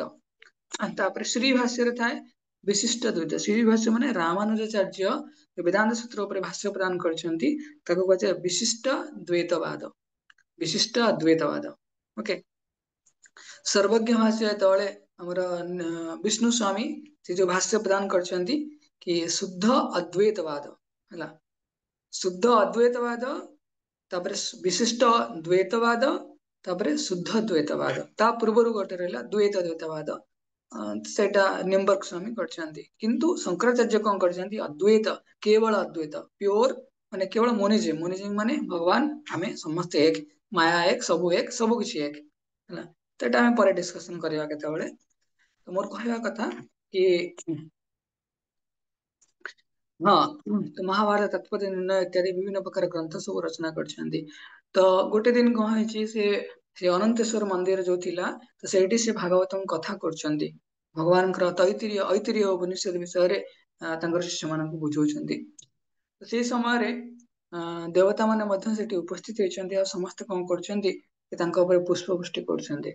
ଆଉ କିଛି ସମୟ ପରେ ଯେତେବେଳେ ପୁରା ପୁଷ୍ପରେ ମହାରାଜ ମାନେ ମାଧବାଚାର୍ଯ୍ୟ ପୁରା ପୁଷ୍ପରେ ରହିଯାଇଛନ୍ତି, ଯେତେବେଳେ ପୁଷ୍ପକୁ ଖୋଲିଛନ୍ତି, ସେତେବେଳେ ମାଧବାଚାର୍ଯ୍ୟ ଆଉ ସେଠି ନାହାନ୍ତି ହେଲା। କାହିଁକି ନା ସେଇ ସମୟରେ କଣ ବାୟୁଦେବ ପୁନଃ ତାଙ୍କୁ ଯେତେବେଳେ ଦେଖିଲେ ସବୁ ଜାଗାରେ ଏଇ ଯୋଉ ଦ୍ୱୈତବାଦର ସିଦ୍ଧାନ୍ତକୁ ପ୍ରତିପାଦ୍ୟ କରିଦେଲେ, ମାୟାବାଦର ଖଣ୍ଡନ ପୂର୍ଣ୍ଣ ରୂପେ କରିଦେଲେ, ସେତେବେଳେ ସେ କଣ କରିଛନ୍ତି, ଚାହିଁଛନ୍ତି ଯିବା ପାଇଁ ଭଗବତ ଧାମ ପୁନଃ, ତାଙ୍କର ଯୋଉ ଅରିଜିନାଲ ଡ୍ୟୁଟି ଅଛି ଯିବା ପାଇଁ। ତ ତାଙ୍କ ଶିଷ୍ୟ ମାନେ କୁହନ୍ତି, ତାଙ୍କ ପରମ୍ପରାରେ କୁହନ୍ତି କି ସେ କଣ କୁ ଯାଇଛନ୍ତି ନା ଆଦି ବଦ୍ରୀନାଥ ଯାଇଛନ୍ତି। ଆଦି ବଦ୍ରୀନାଥରେ ବ୍ୟାସଦେବଙ୍କ ସହିତ ଆଜି ପର୍ଯ୍ୟନ୍ତ ବି ଅଛନ୍ତି। ଆମେ ଯେତେବେଳେ ଶୁଣିଛେ ଚିରଞ୍ଜୀବୀଙ୍କ କଥା, ତ ଏଠି ବର୍ଣ୍ଣନା କରାଯାଏ କି ମାଧବାଚାର୍ଯ୍ୟ ମଧ୍ୟ ଚିରଞ୍ଜୀବୀ, ଆଉ ସେ ଏଇ ଯୋଉ ମନ୍ୱନ୍ତର ଅଛି, ଏ ମନ୍ୱନ୍ତର କମ୍ପ୍ଲିଟ ହେଲା ପର୍ଯ୍ୟନ୍ତ ସେ ରହିଥିବେ ହେଲା। ତାପରେ ସେ ବାୟୁଦେବଙ୍କର ଶରୀରରେ ପ୍ରବେଶ କରିବେ, ଆଉ ପୁଣି ନେକ୍ସଟ ଯେତେବେଳେ ସୃଷ୍ଟି ଆରମ୍ଭ ହବ ବ୍ରହ୍ମା, ସେତେବେଳେ ଇଏ ବ୍ରହ୍ମାଙ୍କର ପଦ ପ୍ରାପ୍ତ ବି ହେବେ। ତେଣୁ ପ୍ରଭୁପାଦ ବହୁତ ସୁନ୍ଦର ଭାବରେ ଭକ୍ତି ସିଦ୍ଧାନ୍ତ ସରସ୍ୱତୀ ଠାକୁର ସୁନ୍ଦର ଭାବରେ ବର୍ଣ୍ଣନା କରିଛନ୍ତି କି ଏଇ ଯୋଉ ମାଧବାଚାର୍ଯ୍ୟଙ୍କର ପରମ୍ପରା ଅଛି, ଏଇ ପରମ୍ପରାରେ ଜଣେ ମହାନ ଆଚାର୍ଯ୍ୟ ହେଇଛନ୍ତି ଲକ୍ଷ୍ମୀପତି ତୀର୍ଥ, ଯିଏ ନିତ୍ୟାନନ୍ଦ ପ୍ରଭୁ ଲକ୍ଷ୍ମୀପତି ତୀର୍ଥ, ହଁ ଲକ୍ଷ୍ମୀପତି ତୀର୍ଥ, ତ ତାଙ୍କ ପରେ ପରେ ଆସିଛନ୍ତି କିଏ ମାଧବେନ୍ଦ୍ର ପୁରୀପାଦ, ମାଧବେନ୍ଦ୍ର ପୁରୀପାଦ, ତାଙ୍କ ପରେ ଈଶ୍ୱର ପୁରୀ, ତାପରେ ଆସିଛନ୍ତି ଚୈତନ୍ୟ ମହାପ୍ରଭୁ। ଏପରିକି ଚୈତନ୍ୟ ମହାପ୍ରଭୁ ମଧ୍ୟ ମାଧବାଚାର୍ଯ୍ୟଙ୍କ ସମୟରେ ତାଙ୍କର ମାନେ ପ୍ରତ୍ୟକ୍ଷ ରୂପରେ ଆବିର୍ଭାବ ହେଇନଥିଲେ, କିନ୍ତୁ ସେତେବେଳେ ସିଏ ମାଧବାଚାର୍ଯ୍ୟଙ୍କ ସମୟରେ ତାଙ୍କର ସମ୍ମୁଖରେ ଆସିକି ତାଙ୍କୁ ବହୁତ କୃପା ମାନେ ତାଙ୍କର କୃପା ପ୍ରଦାନ କରିଛନ୍ତି, ଆଶୀର୍ବାଦ ଦେଇଛନ୍ତି, ଆଉ କହିଛନ୍ତି କି ତୁମର ଏଇ ଯୋଉ ଅତ୍ୟନ୍ତ ସୁନ୍ଦର ସମ୍ପ୍ରଦାୟକୁ ତୁମେ ଗଠନ କରିକି ନେଇକି ଯାଉଛ, ଏଇ ସମ୍ପ୍ରଦାୟରେ ହିଁ ମୁଁ ଆସିବି। ସେଥିପାଇଁ ତାଙ୍କର କଥା ରଖିକି ଚୈତନ୍ୟ ମହାପ୍ରଭୁ ମାଧବେନ୍ଦ୍ର ପୁରୀପାଦ ତାଙ୍କର ଈଶ୍ୱର ପୁରୀଙ୍କର ଶିଷ୍ୟତ୍ୱ ଗ୍ରହଣ କରିଛନ୍ତି। ତ ଆମର ପରମ୍ପରା ସେଇଥିପାଇଁ ବ୍ରହ୍ମ ମାଧବ ଗୌଡୀୟ ଗୁରୁ ଶିଷ୍ୟ ପରମ୍ପରା ପୁରା। ପ୍ରଭୁପାଦ ଆମର ଆମ ପାଇଁ ଏବେ ଆଚାର୍ଯ୍ୟ ଅଛନ୍ତି, ପ୍ରଭୁପାଦଙ୍କ କୃପାରୁ ଆମେ ଆଚାର୍ଯ୍ୟ ମାନଙ୍କ କୃପା ବି ପାଇପାରିବା।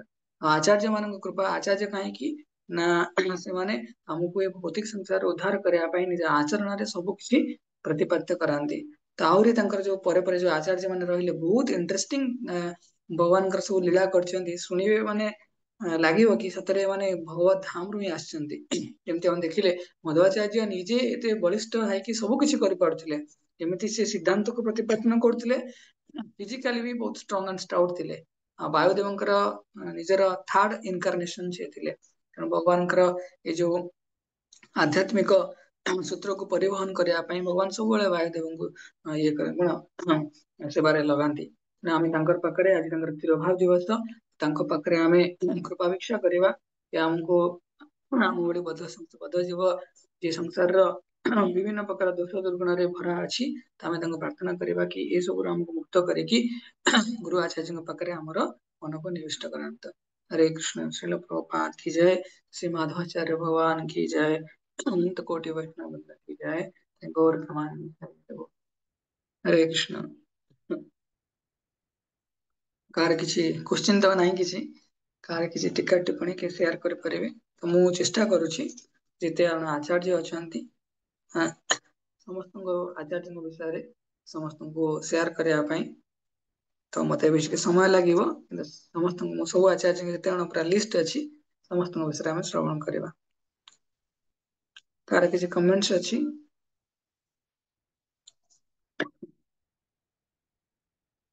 बुझिला ना नहीं मु किसी स्पीड रे भी आज कहनी, समस्त बुझा पड़ला ना नहीं? कौन कहली माधवाचार्य को पूरा लाइफ शॉर्टकट रे कहली। चोड़ंग प्रभु बुझिला टिके? हरे कृष्ण प्रभु। हरे कृष्ण प्रभु मुझे परे जॉइन कले रेकॉर्डिंग वीडियो ओके। देखिदेबी। आचार्य मानकर जीवन जेतला में सुनिबा हम भितर स्पृहा आसीबो कि नहीं, जेमती आम भौतिक लोकर संग करिके आमे तांका आडू इनक्लाइन ही जाती, गुरु आचार्य संग कले कौन हम तांको द्वारा आमे प्रभावित हवा। आमे हम हेतिपई हम हार्ट को जते एक्सपोज करके रखिबा गुरु आचार्य इंस्ट्रक्शन पई, एते आमे प्योर हवा और सेते भगवान को पाखरे भगवान माने सानिध्य पाइबा। भगवान कहिसंती कि जे मोर कौन सेवकर सेवक सी मोर वास्तव सेवक। आ सेवकर सेवक हेले हमर अहंकार नष्ट हो जाए और आमे शुद्ध हो जाती। तेणु आमे गुरु आचार्य को से प्रार्थना करती। मोर मन पड़े कि गोटे काउंसलर से कहती कि गुरु आचार्य को प्रार्थना करवा दरकार। भगवान तो शुणिबे, भगवान समस्त हृदय अच्छा से शुणिबे, किंतु गुरु आचार्य पाखरे से पिटिशन जमती दाखल करती सेमती सी आमको रिकमेंड करेंगे भगवान पाक जावाई। तांको आमर बहुत प्रार्थना कराया अछि।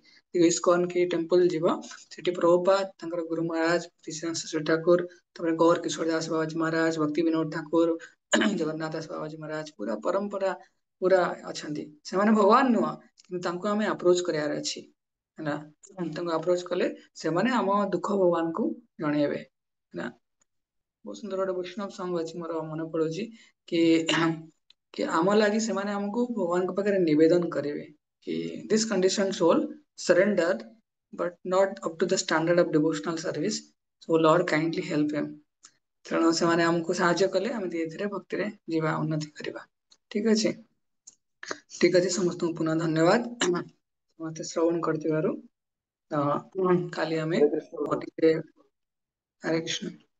प्रभु रे क्वेश्चन था क्वेश्चन और को आमे जेमती ब्रह्म मध्य गौड़ीय संप्रदाय आसु तो माधवाचार्यଙ୍କର जो तिलक अछि तो हमरो सेटा डिफरेंट माने डिफरेंट काहे होउछि और माने केमती